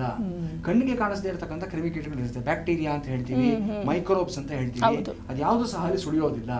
ಜೊತೆಗೆ ಬೇವಿನ ಮರ ಇರತಕ್ಕಂಥ ಜಾಗದಲ್ಲಿ ದುಷ್ಟಶಕ್ತಿಗಳು ಸಹ ಬರೋದಿಲ್ಲ. ಇದು ಸಹ ಸಿದ್ಧವಾಗಿರ್ತಕ್ಕಂಥ ವಿಚಾರಣೆ. ಎಷ್ಟೋ ದೇವಸ್ಥಾನಗಳನ್ನ ನಾವು ನೋಡ್ತೀವಿ, ಕೆಲವರಿಗೆ ಸನ್ನಿ ಹಿಡಿದಂಥವರು ಮತ್ತು ಮೇಲಿಂದ ಮೇಲೆ ಒಂದು ರೀತಿ ಈ ಹಿಸ್ಟರಿಕ್ ಆಗಿ ಆಡತಕ್ಕಂಥ ವ್ಯಕ್ತಿಗಳಿರ್ತಾರೆ. ಅವ್ರಿಗೆ ಏನೋ ಗರ ಬಡಿದಿದೆ ಅಂತ ಹೇಳ್ತಾರೆ, ಅಥವಾ ಯಾವುದೋ ಗಾಳಿ ಸೋಂಕಿದೆ ಅಂತ ಹೇಳ್ತಾರೆ. ಅಂಥವ್ರಿಗೆ ಎಷ್ಟೇ ಡಾಕ್ಟರ್ಗಳ ಹತ್ರ ಹೋದ್ರೂ ಸಹ ಸಮಸ್ಯೆ ನಿವಾರಣೆ ಆಗೋದಿಲ್ಲ. ಕೆಲವು ಶಕ್ತಿ ಕೇಂದ್ರಗಳು ಇರುತ್ತೆ, ದೇವಿಗೆ ಸಂಬಂಧಪಟ್ಟಂಥ ಕ್ಷೇತ್ರಗಳು ಅಥವಾ ದತ್ತಾತ್ರೇಯನಿಗೆ ಸಂಬಂಧಪಟ್ಟಂಥ ಒಂದು ಗುರುಪೀಠಗಳು, ಅಂಥ ಕಡೆಗೆ ಹೋದಾಗ ಈ ಬೇವಿನ ನೀರಿನಿಂದ ಅವ್ರಿಗೆ ಪ್ರೋಕ್ಷಣೆಯನ್ನು ಮಾಡ್ತಾರೆ. 3 ದಿವಸದಲ್ಲಿ ಅವರು ನಾರ್ಮಲ್ ಆಗಿಬಿಡ್ತಾರೆ. ಕಾರಣ ಏನು ಅಂತಂದ್ರೆ ಬೇವಿನ ಶಕ್ತಿ, ಅದರಲ್ಲಿರುವಂತಹ ಗುಣಗಳು. ಖಂಡಿತವಾಗ್ಲು. ಹಾಗಾಗಿ ನಮ್ಮ ಶರೀರದ ಒಳಗೆ ಏನು ಹೊಕ್ಕಿದೆ ನಮಗೆ ಗೊತ್ತಿಲ್ಲ. ನಿನ್ನೆ ಎಲ್ಲೂ ಊಟ ಮಾಡಿದ್ವೋ, ಮೊನ್ನೆ ಯಾರ ಜೊತೆ ಕಾಫಿ ಕುಡಿದ್ವೋ, ಅಥವಾ ಇನ್ನೆಲ್ಲೋ ಏನೋ ಯಾವುದೋ ಒಂದು ಒತ್ತಾಯಕ್ಕೋಸ್ಕರ ಎಲ್ಲ ತಗೊಂಡ್ಬಿಟ್ಟಿರ್ತೀವಿ. ಅದರಿಂದ ಒಳ್ಳೇದೇ ಬಂದಿದೆಯೋ ನಮ್ಮ ಶರೀರದೊಳಗಡೆ, ಕೆಟ್ಟದ್ದೇ ಬಂದಿದೆಯೋ ಗೊತ್ತಿಲ್ಲ. ಅದೆಲ್ಲವೂ ನಿವಾರಣೆ ಆಗ್ಬೇಕು, ನಮ್ಮ ಶರೀರ ಶುದ್ಧಿ ಆಗ್ಬೇಕು ಅಂತಂದ್ರೆ ಬೇವನ್ನ ಪ್ರಾಶನೆಯನ್ನು ಮಾಡ್ಬೇಕು ನಾವು. ಇನ್ನೊಂದು ವಿಚಾರ ಏನಂತಂದ್ರೆ ನೋಡಿ, ಸಂಕ್ರಾಂತಿನಲ್ಲಿ ಎಳ್ಳು ಬೆಲ್ಲ ತಗೊಳ್ತೀವಿ, ಯುಗಾದಿನಲ್ಲಿ ಬೇವು ಬೆಲ್ಲವನ್ನು ಸ್ವೀಕಾರ ಮಾಡಿ. ಕಾರಣ ಏನಂತಂದ್ರೆ ನಮ್ಮ ಹಿರಿಯರು ಇದೆಲ್ಲವನ್ನ ಪ್ರಕೃತಿಗೆ ಅನುಗುಣವಾಗಿ ನಮ್ಗೆ ಹೇಳಿದ್ದಾರೆ. ಆಹಾರ ಪದ್ಧತಿ ಅನ್ನತಕ್ಕಂಥದ್ದು ಸೀಸನಲ್ ಆಗಿರತಕ್ಕಂಥದ್ದು. ಈಗ ನಮಗೆ ಚೈತ್ರ ಮಾಸ ಪ್ರಾರಂಭ ಆಗ್ತಾ ಇದೆ, ವಸಂತ ಋತು ಪ್ರಾರಂಭ ಆಗ್ತಾ ಇದೆ. ಸಂಕ್ರಾಂತಿಯ ಸಮಯದಲ್ಲಿ ಮಕರ ಮಾಸ, ಮಕರ ಸಂಕ್ರಾಂತಿ ಪುಷ್ಯ ಮಾಸ ಇರುತ್ತೆ. ಆ ಸಮಯದಲ್ಲಿ ಹೇಮಂತ ಋತುವನ್ನು ನೋಡ್ತೀವಿ. ಹೇಮಂತ ಋತು ಎಲೆಗಳೆಲ್ಲ ಉದುರತಕ್ಕಂಥ ಸಮಯ, ವಸಂತ ಋತು ಎಲೆಗಳು ಚಿಗುರತಕ್ಕಂಥ ಒಂದು ಸಮಯ. ಈ ಸಮಯದಲ್ಲಿ ಬೇವು ಬೆಲ್ಲ ಪ್ರಾಶನ ಮಾಡತಕ್ಕಂಥದ್ದು ನಮ್ಮಲ್ಲಿ ಹೊಸ ಹುರುಪನ್ನ, ಉತ್ಸಾಹವನ್ನ ತರುತ್ತೆ. ಈ ಎಲ್ಲ ಕಾರಣಗಳಿಂದ ಬೇವು ಬೆಲ್ಲಕ್ಕೆ ಅದರದೇ ಆದ ಮಹತ್ವವನ್ನು ಹೇಳಿದ್ದಾರೆ. ಜೊತೆಗೆ ಆ ಶ್ಲೋಕವೇ ನಮಗೆ ಸಾರತ್ತೆ. ಯಾಕೆ ತಗೋಬೇಕು ಅಂತಂದ್ರೆ ಆ ಶ್ಲೋಕ ತಿನ್ನೋದಕ್ಕೆ ಮುಂಚೆ ಒಂದು ಶ್ಲೋಕ ಹೇಳ್ತೀವಲ್ಲಮ್ಮ ನಾವು, ಶತಾಯುರ್ ವಜ್ರದೇಹಾಯ ಸರ್ವ ಸಂಪತ್ಕರಾಯ ಚ ಸರ್ವಾರಿಷ್ಟ ವಿನಾಶಾಯ ನಿಂಬಕ ಜಳಭಕ್ಷಣಂ ಅಂತ ಹೇಳಿದ್ದಾರೆ. ಅಂದ್ರೆ ಶತಾಯು 100 ವರ್ಷಗಳ ಕಾಲ ನನಗೆ ಆಯುಸ್ಸನ್ನು ಕೊಡ್ತಕ್ಕಂಥದ್ದು ಈ ಒಂದು ಬೇವು ಬೆಲ್ಲದ ಪ್ರಾಶನ ಆಗಿರುತ್ತೆ. ಹೇಗಿರ್ಬೇಕು 100 ವರ್ಷ? ನನ್ನ ಕಡ್ಡಿ ತರನೋ ಕೊಡ್ಕೊಂಡು ಅನಾರೋಗ್ಯದಿಂದ ಇರತಕ್ಕಂಥದ್ದ ವಜ್ರದಂತೆ ಗಟ್ಟಿಯಾಗಿರ್ಬೇಕು ನಾವು ಅಂತ ಹೇಳಿದ್ದಾರೆ, ಸ್ಪಷ್ಟವಾಗಿ ಹೇಳಿದ್ದಾರೆ ಶಾಸ್ತ್ರದಲ್ಲಿ. ಆ ಥರ ಬರಬೇಕು ಅಂದರೆ ಈ ಥರ ನಾವು ಆಯಾ ಕಾಲಕ್ಕೆ ತಕ್ಕಂಥ ಆಹಾರಗಳನ್ನು ಸ್ವೀಕಾರ ಮಾಡಬೇಕು. ಶತಾಯುರ್ ವಜ್ರದೇಹಾಯ ಸರ್ವ ಸಂಪತ್ಕರಾಯ ಚ, ಎಲ್ಲ ಸಂಪತ್ತುಗಳನ್ನ ಕೊಡತಕ್ಕಂಥದ್ದು ಅಂತ ಹೇಳ್ತಾರೆ. ಐಶ್ವರ್ಯ ಅಂದ್ರೆ ಅಷ್ಟೈಶ್ವರ್ಯಗಳು ಅಂತ ಹೇಳ್ತಾರೆ. ಆ ಅಷ್ಟೈಶ್ವರ್ಯಗಳು ಸೇರಿದಾಗ ಮಾತ್ರ ಮನುಷ್ಯ ಸಂಪತ್ತು ಅಂತ ಹೇಳ್ತಾರೆ ಅವರಿಗೆ. ಅಂಥವನ್ನ ಸಂಪತ್ ಕುಮಾರ್ ಅಂತ ಕರೀತಾ ಇದ್ದಾರೆ. ಆ ಎಲ್ಲ ಸಂಪತ್ತು ನಮಗೆ ಬರಬೇಕು ಅಂದ್ರೆ ಸರ್ವ ಸಂಪತ್ಕರಾಯ ಚ, ಅಷ್ಟು ಸಂಪತ್ತುಗಳನ್ನ ಕೊಡತಕ್ಕಂಥದ್ದು ಬೇವು ಬೆಲ್ಲ ಆಗಿರುತ್ತೆ. ಜೊತೆಗೆ ಸಂಪತ್ತು ಬಂದರೆ ಸಾಕ ಅಂತಂದ್ರೆ ಅಷ್ಟು ಸಾಕಾಗೋದಿಲ್ಲ. ಒಳ್ಳೇದು ಬಂದಾಗ ಕೆಟ್ಟದೂ ಬರುತ್ತೆ. ನಾವು ಬೆಳೀತಾ ಇದ್ದಾಗ 4 ಜನ ನಮ್ಮ ಮೇಲೆ ದೃಷ್ಟಿ ಹಾಕೋತಕ್ಕಂಥವ್ರು ಬಂದ್ಬಿಡ್ತಾರೆ. ನಮಗೆ ಒಳ್ಳೇದು ಬಯಸ್ತಕ್ಕಂಥವ್ರು 4 ಜನ ಇದ್ದಾರೆ ಅಂತಂದ್ರೆ ಕೆಟ್ಟದ್ದು ಬಯಸ್ತಕ್ಕಂಥವ್ರು 16 ಜನ ಇರ್ತಾರೆ. ಗೊತ್ತಾಗೋದಿಲ್ಲ. ಶತ್ರುಗಳು ಅಂತ ಹೇಳ್ತೀವಿ. ಅವ್ರೇನ್ ಮಾಡ್ತಾರೆ? ಅರಿಷ್ಟಗಳಲ್ಲಿ ತಂದೊಡ್ತಾ ಇರ್ತಾರೆ. ಅವರು ಮೆಲ್ಲಗೆ ಎಲ್ಲೋ ಒಂದ್ ಕಡೆ ತೊಂದರೆ ತರ್ತಾ ಇರ್ತಾರೆ. ಅಂತ ತೊಂದರೆಗಳು ಹೋಗ್ಬೇಕು ಅಂದ್ರೆ ಸರ್ವಾರಿಷ್ಟ ವಿನಾಶಾಯ ನಿಂಬಕ ಜಳಭಕ್ಷಣಂ, ಇಷ್ಟೂ ಕಾರಣಗಳಿಗೋಸ್ಕರ ಇದನ್ನ ಪ್ರಾಶನ ಬೇವು ಬೆಲ್ಲವನ್ನು ಸ್ವೀಕಾರ ಮಾಡಬೇಕು. ಓಕೆ ಗುರುಗಳೇ. ಎಸ್ ಗುರುಗಳೇ, ಇದುವರೆಗೂ ಕೂಡ ನೀವು ಪಂಚಾಂಗದ ಒಂದು ಪೂಜೆಯನ್ನು ಮಾಡಿದ್ರಿ, ಜೊತೆಗೆ ಬೇವು ಬೆಲ್ಲದ ಒಂದು ಮಹತ್ವವನ್ನು ಕೂಡ ನಮ್ಮ ವೀಕ್ಷಕರಿಗೆ ತಿಳಿಸ್ಕೊಟ್ರಿ. ಇದೀಗ ಮುಂದುವರೆದಂತೆ ನಾವು ಪಂಚಾಂಗ ಶ್ರವಣವನ್ನು ನಮ್ಮ ವೀಕ್ಷಕರಿಗೆ ಮಾಡಿಸ್ತಾ ಹೋಗೋಣ. ಈಗ ಗುರುಗಳೇ, ಒಂದು ಕ್ರೋಧಿ ಸಂವತ್ಸರ ಕಳೆದ ನಂತರದಲ್ಲಿ ವಿಶ್ವನಾಮ ಸಂವತ್ಸರದಲ್ಲಿ ಸಾಕಷ್ಟು ಗ್ರಹಗಳ ಬದಲಾವಣೆಗಳು ಆಗುವಂಥದ್ದು. ಇದರಿಂದಾಗಿ ಏನಾಗುತ್ತೆ, 12 ರಾಶಿಗಳ ಭವಿಷ್ಯವು ಕೂಡ ಬದಲಾಗುತ್ತೆ.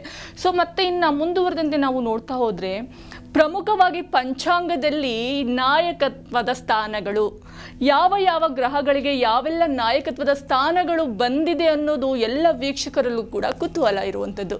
ಹಾಗಾದರೆ ಗುರುಗಳೇ, ಈಗ ಈ ವರ್ಷದಲ್ಲಿ ರಾಜ ಆಗಿರುವಂತಹ ಗ್ರಹ ಯಾವುದು? ಅವನು ಯಾವೆಲ್ಲ ಫಲಗಳನ್ನು ನಮ್ಮ ವೀಕ್ಷಕರಿಗೆ ತರ್ತಾ ಇದ್ದಾರೆ?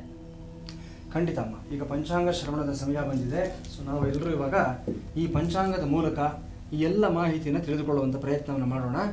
ರಾಜ, ಮಂತ್ರಿ, ಸೇನಾಧಿಪ, ಅರ್ಘಾಧಿಪ ಇತ್ಯಾದಿ ಹಲವಾರು ಒಂದು ವರ್ಗೀಕರಣಗಳನ್ನು ಕೊಟ್ಟಿರ್ತಾರೆ. ಅದೆಲ್ಲವನ್ನು ತಿಳಿಸ್ತಕ್ಕಂಥದ್ದೇ ಈ ಒಂದು ಪಂಚಾಂಗ ಗ್ರಂಥ ಆಗಿರುತ್ತೆ.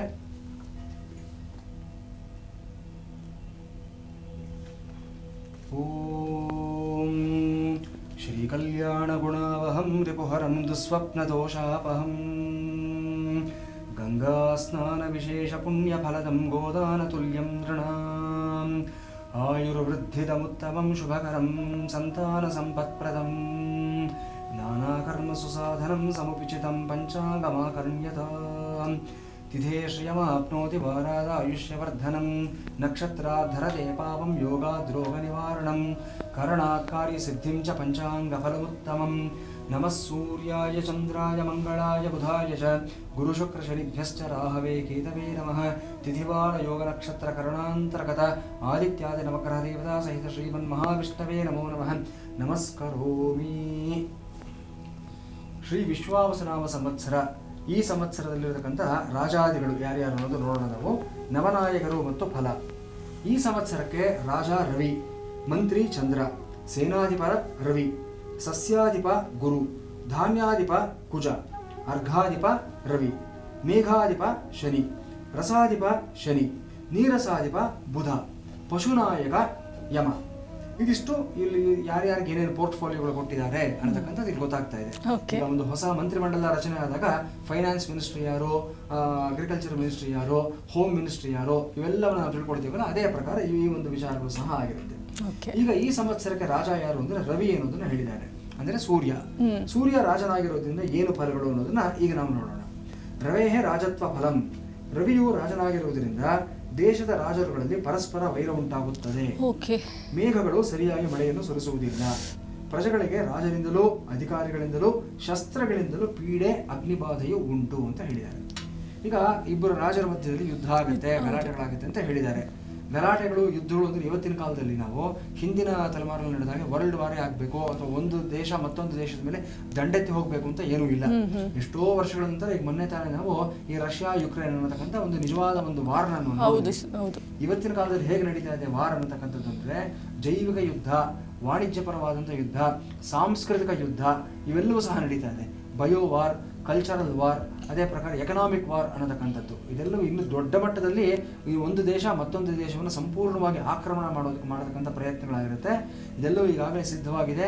ಫಸ್ಟ್ ವರ್ಲ್ಡ್ ಕಂಟ್ರಿಗಳು ಯಾವ್ಯಾವಿದೆ ಅವೆಲ್ಲವೂ ಸಹ ಡೆವಲಪಿಂಗ್ ಕಂಟ್ರಿಗಳ ಮೇಲೆ ತಮ್ಮ ದಬ್ಬಾಳಿಕೆ ಇನ್ನಷ್ಟು ಮಾಡತಕ್ಕಂಥದ್ದು ಇದೆಲ್ಲವೂ ನೋಡ್ತಾ ಇದ್ದೀವಿ. ಆದರೆ ಅವರು ಯಾರು ಸುಮ್ಮನೆ ಇರೋದಿಲ್ಲ. ಆ ಸಣ್ಣ ಸಣ್ಣ ದೇಶಗಳು ಅಷ್ಟೇ ತಮ್ಮ ಅಸ್ತಿತ್ವವನ್ನು, ತಮ್ಮ ಸ್ವಾಭಿಮಾನವನ್ನು ಉಳಿಸ್ಕೊಳ್ಳೋದಕ್ಕೆ ತಮ್ಮ ಒಂದು ಶಕ್ತಿಯನ್ನು ಸಹ ತೋರಿಸ್ತಾರೆ. ಸಹಜವಾಗಿ ಅಲ್ಲಿ ಘರ್ಷಣೆಗಳು ಅನ್ನತಕ್ಕಂಥದ್ದು ಆಗುತ್ತೆ ಅನ್ನೋದು ಇಲ್ಲಿ ರವೇಹ ರಾಜತ್ವ ಫಲದಿಂದ ನಾವು ಅರ್ಥ ಮಾಡ್ಕೊಳ್ತಾ ಇದ್ದೀವಿ. ಮುಂದಕ್ಕೆ ಚಂದ್ರಸ್ಯ ಮಂತ್ರಿತ್ವ ಫಲಂ. ಚಂದ್ರ ಮಂತ್ರಿ ಆಗಿರೋದ್ರಿಂದ ಏನು ಫಲಿತಾಂಶಗಳು ಅನ್ನತಕ್ಕಂಥದ್ದು. ಚಂದ್ರನು ಮಂತ್ರಿ ಆಗಿರಲಾಗಿ ಒಳ್ಳೆಯ ಮಳೆಯಾಗುತ್ತದೆ, ಸಸ್ಯಗಳು ಚೆನ್ನಾಗಿ ಫಲಿಸುತ್ತವೆ, ಜನರು ಕ್ಷೇಮವಾಗಿಯೂ ಆರೋಗ್ಯವಾಗಿಯೂ ಇರುತ್ತಾರೆ ಅಂತಕ್ಕಂಥದ್ದು. ಚಂದ್ರ ಮನಃಕಾರಕ ಅಂತ ಜ್ಯೋತಿಷಾಸ್ತ್ರದಲ್ಲಿ ಹೇಳ್ತೀವಿ ನಾವು.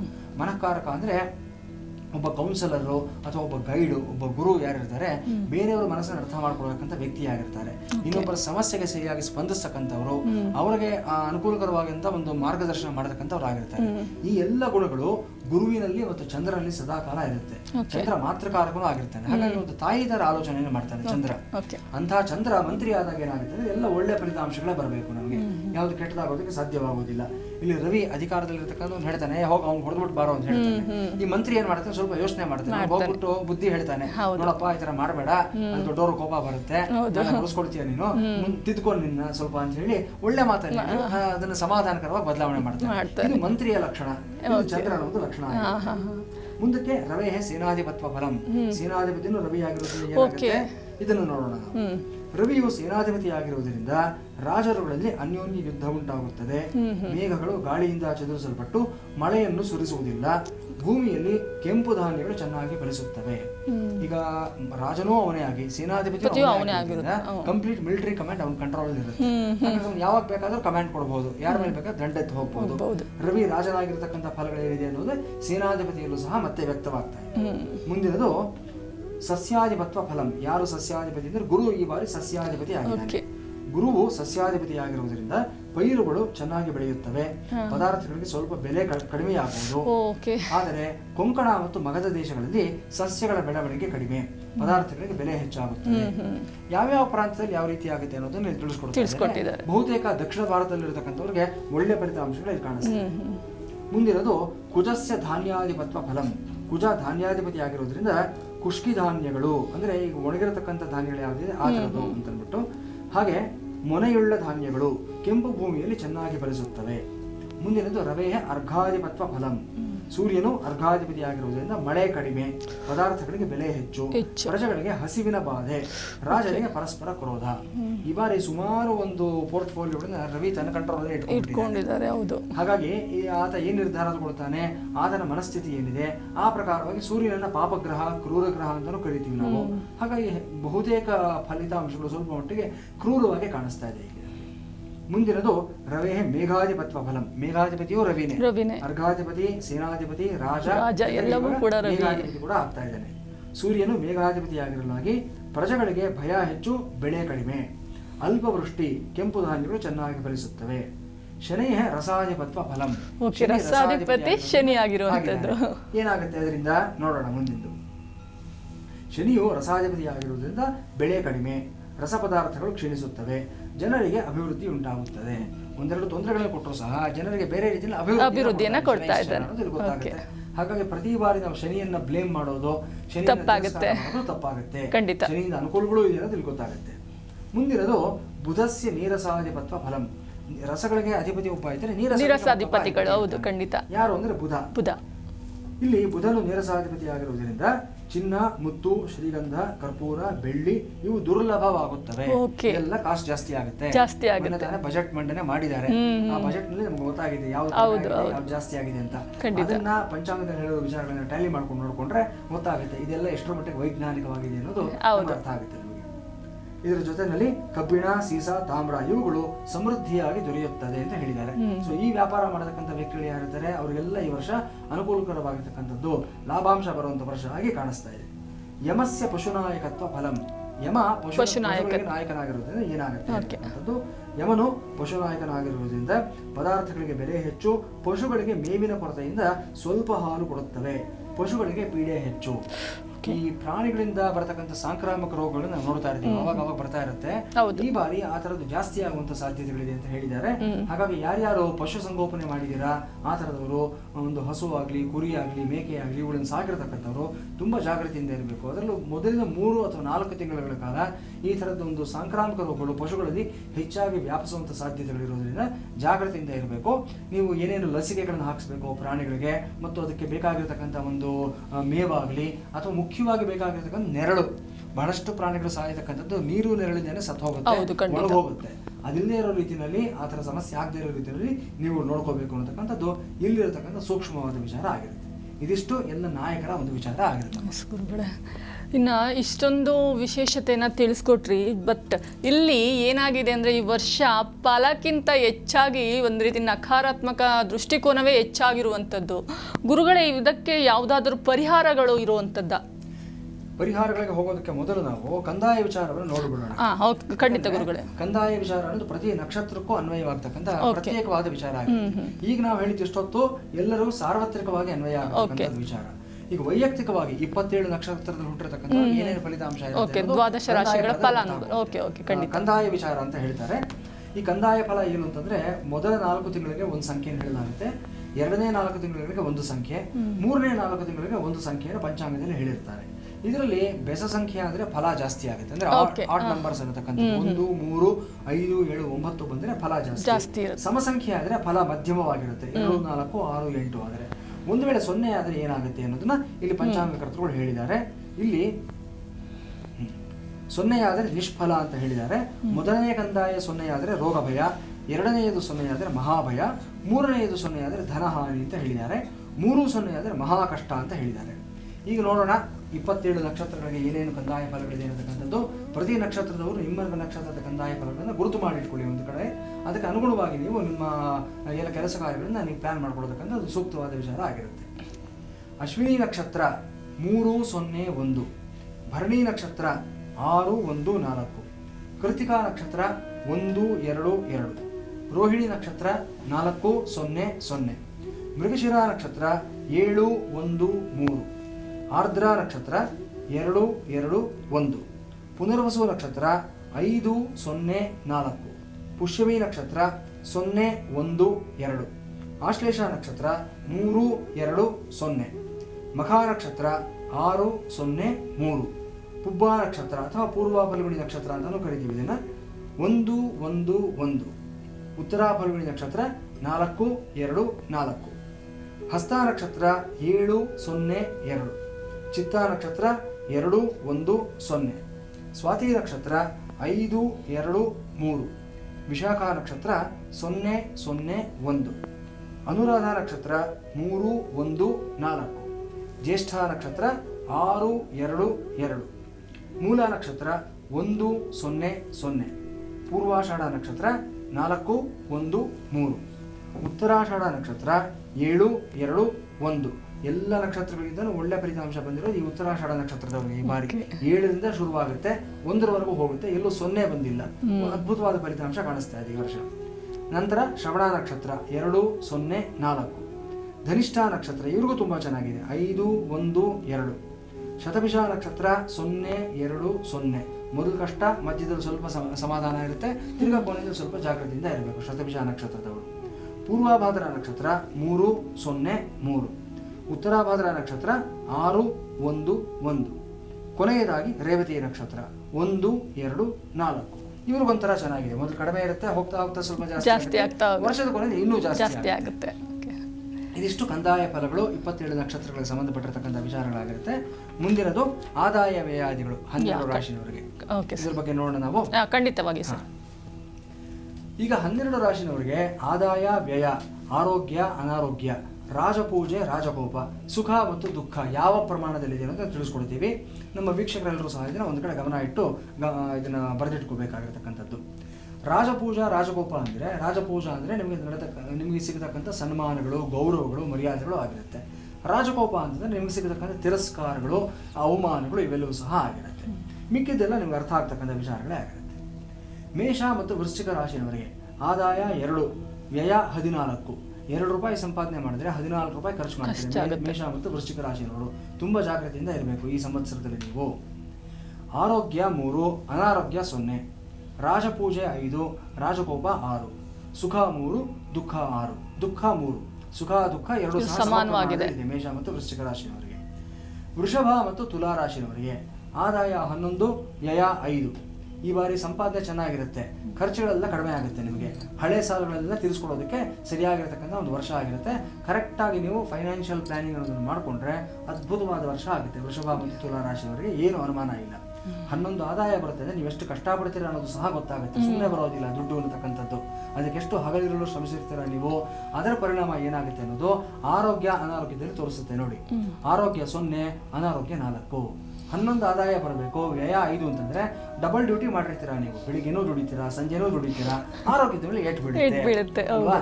ಹಾಗಾಗಿ ವೃಷಭ ಮತ್ತು ತುಲಾ ರಾಶಿಯವರು ಇದ್ರ ಬಗ್ಗೆ ಗಮನ ಮಾಡಿ. ಎಷ್ಟು ದುಡಿದ್ರೆ ಏನು ಪ್ರಯೋಜನ, ಆರೋಗ್ಯನೇ ಕೈ ಕೊಡ್ತಾ ಇದೆ, ಏನು ಉಪಯೋಗ ಇರೋದಿಲ್ಲ. ಇದ್ರ ಬಗ್ಗೆ ಜಾಗ್ರತೆ ಇರಬೇಕು. ನಿಮ್ಮ ಬಗ್ಗೆ ಮೊದಲು ನೀವು ಕಾಳಜಿಯನ್ನು ಇಟ್ಕೊಳ್ಳಿ ವೃಷಭ ಮತ್ತು ತುಲಾ ರಾಶಿಯವರು. ರಾಜಪೂಜೆ 4, ರಾಜಕೋಪ 2. ಒಳ್ಳೊಳ್ಳೆ ಗೌರವ, ಮರ್ಯಾದೆ, ಸತ್ಕಾರ ಎಲ್ಲವೂ ನಡೆಯುತ್ತೆ ವೃಷಭ ಮತ್ತು ತುಲಾ ರಾಶಿಯವರಿಗೆ ಈ ವರ್ಷ. ಸುಖ 6, ದುಃಖ 3, ಎಲ್ಲ ಫಸ್ಟ್ ಕ್ಲಾಸ್ ಆಗಿದೆ, ಏನು ತೊಂದರೆ ಇಲ್ಲ. ಮಿಥುನ ಮತ್ತು ಕನ್ಯಾ ರಾಶಿಯವರಿಗೆ ಇವ್ರಿಗೆ ಬಂಪರ್. ಇವರಿಗೆ ಆದಾಯ 14, ವ್ಯಯ 2. ಸೂಪರ್, ಖರ್ಚೆ ಮಾಡಲ್ಲ ಈ ವರ್ಷ ಮಿಥುನ ಮತ್ತು ಕನ್ಯಾ ರಾಶಿಗಳು. ಅದರಲ್ಲೂ ಸಹ ಅವರಿಗೆ ರಾಶಿಯಾಧಿಪತಿನೇ ಬುಧ ಆಗಿರೋದ್ರಿಂದ, ಬುಧ ವಾಣಿಜ್ಯಕಾರಕ, ಲೆಕ್ಕಾಚಾರಗಳ ಅಧಿಪತಿ ಆಗಿರೋದ್ರಿಂದ ಪೈಸಾ ಲೆಕ್ಕ ಹಿಡಿತಾರೆ, ಎಲ್ಲವನ್ನ ಕೂಡಿಡ್ತಾರೆ, ಫಸ್ಟ್ ಕ್ಲಾಸ್ ಆಗಿ ಬ್ಯಾಂಕ್ ಬ್ಯಾಲೆನ್ಸ್ ಬೆಳೆಸ್ಕೊಳ್ತಾರೆ ಈ ವರ್ಷ ಇವರು. ಆರೋಗ್ಯ 2, ಅನಾರೋಗ್ಯ 5. ಅನಾರೋಗ್ಯದ ಬಗ್ಗೆ ಕಾಳಜಿ ಇರಬೇಕು, ಸ್ವಲ್ಪ ಮಟ್ಟಿಗೆ ಜಾಗೃತಿಯಿಂದ ಇರಬೇಕಾಗುತ್ತೆ ನೀವು. ರಾಜಪೂಜೆ 1, ರಾಜಕೋಪ 2, ಸುಖ 6, ದುಃಖ 3. ಮುಂದಿನದು ಕರ್ಕಾಟಕ ರಾಶಿ. ಇವ್ರಿಗೂ ಅಷ್ಟೇ ಫಸ್ಟ್ ಕ್ಲಾಸ್ ಆಗಿದೆ. ಕರ್ಕಾಟಕ ರಾಶಿ ಆದಾಯ 14, ವ್ಯಯ 8. ಆದಾಯ ಜೋರಾಗಿ ಇದೆ, ಒಂದಷ್ಟು ಉಳಿಸ್ಕೊಡ್ತಾರೆ ಇವರು ಸಹ. ಆರೋಗ್ಯ 6, ಅನಾರೋಗ್ಯ 5, ರಾಜಪೂಜೆ 6, ರಾಜಕೋಪ 3, ಸುಖ 3, ದುಃಖ 3. ನಂತರ ಸಿಂಹರಾಶಿ. ಸಿಂಹರಾಶಿಯವರಿಗೆ ಆದಾಯ 11, ವ್ಯಯ 11. ಎಷ್ಟು ದುಡಿತೀರೋ ಅಷ್ಟು ಖರ್ಚು ಆಗಿರುತ್ತೆ ನಿಮಗೆ. ಅಂದರೆ ನೆಗೆಟಿವ್ ಅಲ್ಲಿ ಇಲ್ಲ ಅನ್ನತಕ್ಕಂಥದ್ದೇ ನಿಮಗೆ ಸಮಾಧಾನ ಅಂತ ತಿಳ್ಕೊಬೇಕು ನೀವು.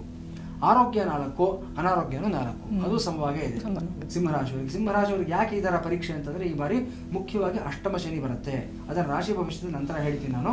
ಆ ಅಷ್ಟಮ ಶನಿ ಪ್ರಭಾವದಿಂದ ಈ ರೀತಿ ನಿಮಗೆ ಎಷ್ಟು ದುಡಿದ್ರೂ ಅಷ್ಟೇ ಖರ್ಚು ಬರತಕ್ಕಂಥದ್ದು, ಎಷ್ಟೇ ಒಂದು ಆರೋಗ್ಯ ಇದ್ರೂ ಅದಕ್ಕೆ ಸಮಾನವಾಗಿ ಅನಾರೋಗ್ಯ ಇರತಕ್ಕಂಥದ್ದು ಕಾಣಿಸ್ತಾ ಇದೆ.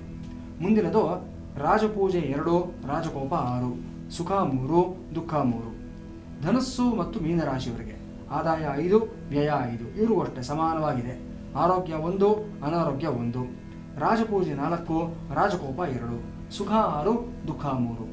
ಕೊನೆಯದಾಗಿ ಮಕರ ಮತ್ತು ಕುಂಭರಾಶಿ, ಈ ಎರಡೂ ರಾಶಿಗಳಿಗೆ ಶನಿನೇ ಅಧಿಪತಿ. ಆದಾಯ 8, ವ್ಯಯ 14. ಈ ಬಾರಿ ಸಂಪಾದನೆಗಿಂತ ಖರ್ಚು ಜಾಸ್ತಿ ಆಗಿರುತ್ತೆ. ಆರೋಗ್ಯ 2, ಅನಾರೋಗ್ಯ 3. ರಾಜಪೂಜೆ 5, ರಾಜಕೋಪ 6, ಸುಖ 3, ದುಃಖ 3. ಇದಿಷ್ಟು 12 ರಾಶಿಯವರಿಗೆ ಸಂಬಂಧಪಟ್ಟಿರತಕ್ಕಂಥ ಕಂದಾಯ ವಿಚಾರಗಳಾಗಿರುತ್ತೆ. ಈಗ ರಾಶಿ ಫಲಕ್ಕೆ ತೆರಳೋದಕ್ಕೆ ಮೊದಲು ನಮ್ಮ ಪ್ರೇಕ್ಷಕರು ತುಂಬಾ ಮುಖ್ಯವಾಗಿ ಕೇಳುವಂತ ಪ್ರಶ್ನೆ ಅಂದ್ರೆ ಈ ವರ್ಷ ಗ್ರಹಣ ಹೌದು, ಖಂಡಿತವಾಗಿಯೂ ಇದ್ರೆ ಕಾಣಿಸುತ್ತಾ, ಆಚರಣೆ ಮಾಡಬೇಕಾ, ಯಾವೆಲ್ಲ ಗ್ರಹಗಳು ಬಂದಿರುವಂತದ್ದು, ಗ್ರಹಣಗಳು ಯಾವ ರೀತಿಯಲ್ಲಿ ಬಂದಿರುವಂತದ್ದು, ಮತ್ತೆ ಯಾವ ದಿನ ಅವತ್ತು ಏನೆಲ್ಲ ಆಚರಣೆಗಳು ಮಾಡಬೇಕು ಅನ್ನೋ ಕುತೂಹಲ ಅವರಲ್ಲಿ ಇರುತ್ತೆ. ಖಂಡಿತ ಗ್ರಹಣದ ದಿವಸ ಮತ್ತೊಮ್ಮೆ ನಿಮ್ಮ ಕರುನಾಡು ಟಿವಿ ವಾಹಿನಿ ವಿಶೇಷವಾದ ಕಾರ್ಯಕ್ರಮವನ್ನು ಮಾಡಿ ಬಿತ್ತರಿಸ್ತೀವಿ. ಆದ್ರೆ ಈಗ ಪಂಚಾಂಗ ಶ್ರವಣದಲ್ಲಿ ಈ ಗ್ರಹಣ ಯಾವುದಿದೆ ಯಾವುದಿಲ್ಲ ಅನ್ನತಕ್ಕಂಥ ಸೂಕ್ಷ್ಮವಾದ ಮಾಹಿತಿಯನ್ನು ಕೊಡ್ತಾ ಇದ್ದೀವಿ. ಗ್ರಹಣ ವಿಚಾರ ನೋಡಿದಲ್ಲಿ ತಾರೀಕು 7/9/2025 ಭಾನುವಾರ ಭಾದ್ರಪದ ಶುಕ್ಲ ಪೌರ್ಣಮಿ ಸಂಭವಿಸತಕ್ಕಂಥ ಚಂದ್ರಗ್ರಹಣವು ಭಾರತ ದೇಶಕ್ಕೆ ಕಾಣಿಸುವುದರಿಂದ ಗ್ರಹಣಾಚರಣೆಯುಂಟು. ಭಾದ್ರಪದದಲ್ಲಿ ಒಂದು ಚಂದ್ರಗ್ರಹಣ ಬರುತ್ತೆ, ಇದನ್ನು ಆಚರಣೆ ಮಾಡಬೇಕಾಗುತ್ತೆ. ಹಾಗೆ 21/9/2025 ಭಾನುವಾರ ಭಾದ್ರಪದ ಕೃಷ್ಣ ಅಮಾವಾಸ್ಯೆ ಸಂಭವಿಸುವಂಥ ಸೂರ್ಯಗ್ರಹಣವು ಭಾರತ ದೇಶಕ್ಕೆ ಕಾಣಿಸುವುದಿಲ್ಲವಾದ್ದರಿಂದ ಗ್ರಹಣ ಆಚರಣೆ ಇಲ್ಲ.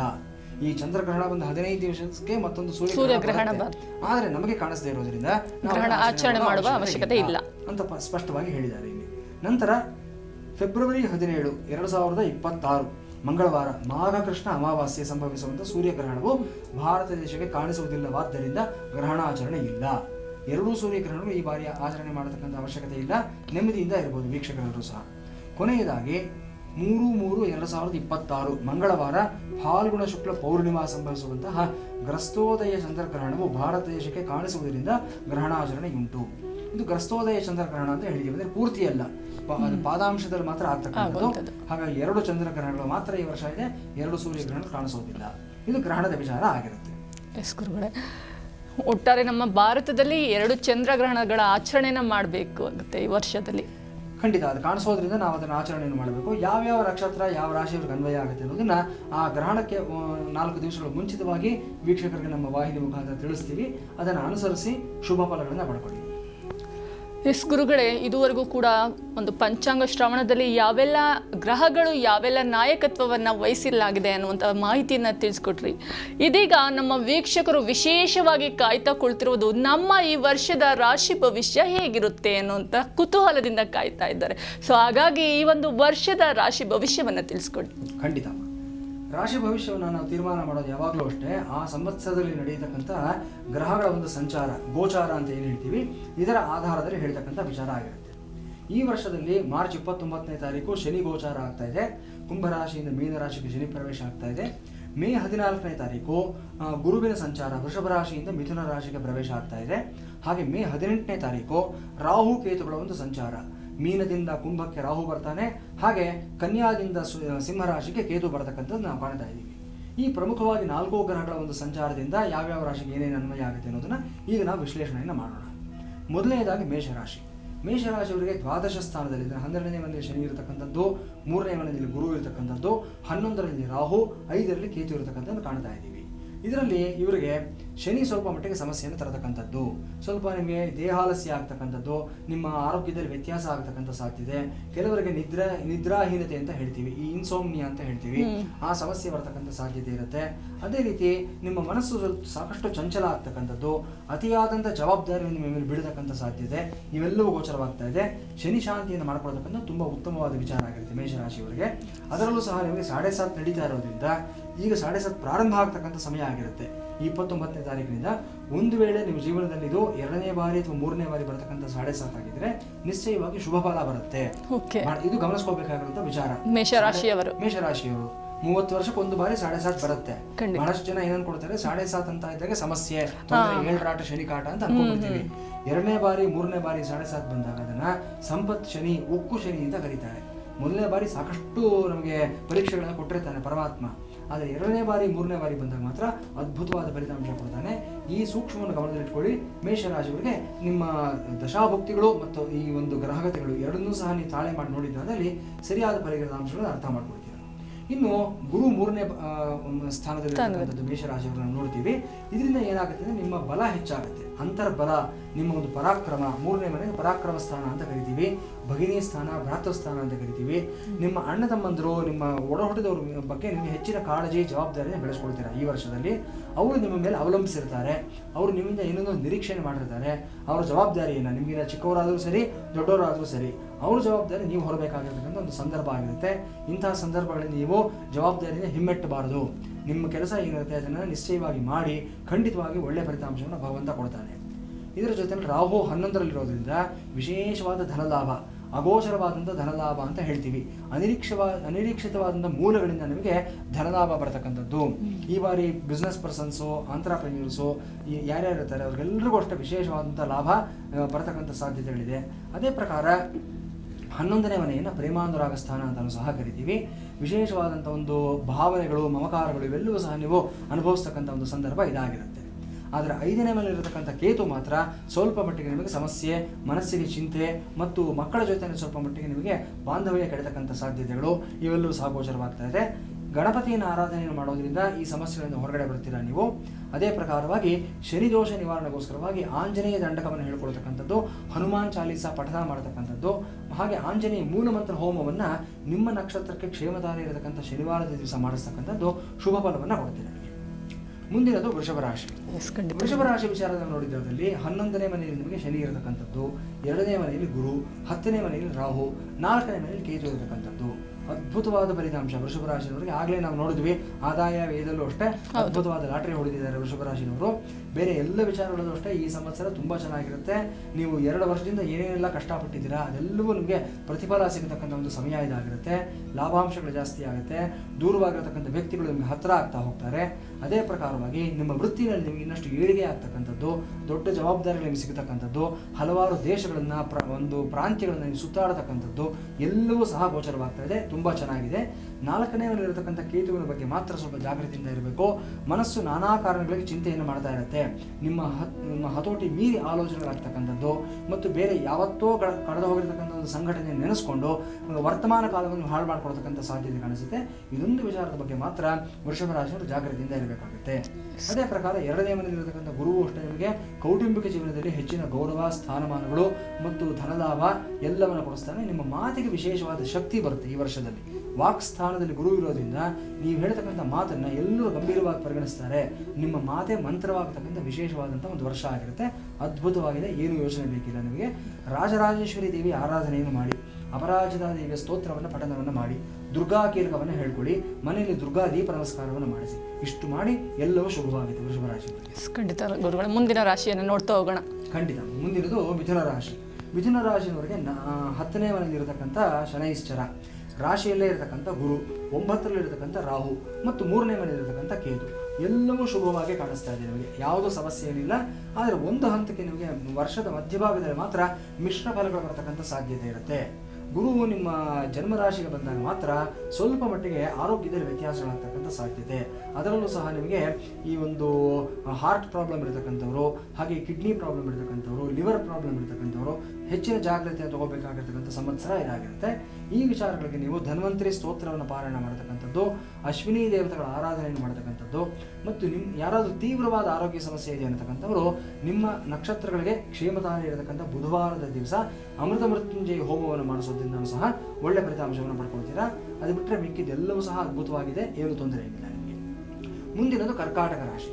ಕರ್ಕಾಟಕ ರಾಶಿಯವರಿಗೆ 9ನೇ ಮನೆಯಲ್ಲಿರತಕ್ಕಂಥ ಶನಿ, ವ್ಯಯದಲ್ಲಿರತಕ್ಕಂಥ ಗುರು ಮತ್ತು 2ನೇ ಮನೆಯಲ್ಲಿರತಕ್ಕಂಥ ಕೇತು, 8ರಲ್ಲಿರತಕ್ಕಂಥ ರಾಹು ಎಲ್ಲವೂ ನಿಮಗೆ ಈ ಬಾರಿ ಪ್ರತಿಕೂಲವಾಗಿ ಕಾಣಿಸ್ತಾ ಇದೆ. ಯಾವುದೂ ಅನುಕೂಲವಾಗಿ ಕಾಣಿಸ್ತಾ ಇಲ್ಲ. ಶನಿ ಮಾತ್ರ ಒಂದು ಹಂತಕ್ಕೆ ನಿಮಗೆ ಒಳ್ಳೆಯದನ್ನು ಮಾಡತಕ್ಕಂಥದ್ದು ಕಾಣಿಸ್ತಾ ಇದೆ. ಹಾಗಾಗಿ ವ್ಯಯದಲ್ಲಿರ್ತಕ್ಕಂಥ ಗುರುವಿನ ದೋಷ ನಿವಾರಣೆಗೋಸ್ಕರವಾಗಿ ನಿಮ್ಮ ನಂಬಿಕೆಯ ಗುರುಗಳ ಸನ್ನಿಧಾನಕ್ಕೆ ಹೋಗಿ ಅಲ್ಲಿ ಸೇವೆಯನ್ನು ಮಾಡಿಕೊಂಡು ಬನ್ನಿ. ಯಾವಾಗಲೂ ಅಷ್ಟೇ ಗುರು ನಮಗೆ ಪ್ರತಿಕೂಲವಾದಾಗ ನಾವು ಸೇವೆಯ ಮೂಲಕನೇ, ಗುರು ಸೇವೆಯ ಮೂಲಕನೇ ಆ ಸಮಸ್ಯೆಯನ್ನು ನಿವಾರಣೆಯನ್ನು ಮಾಡ್ಕೋಬೇಕು.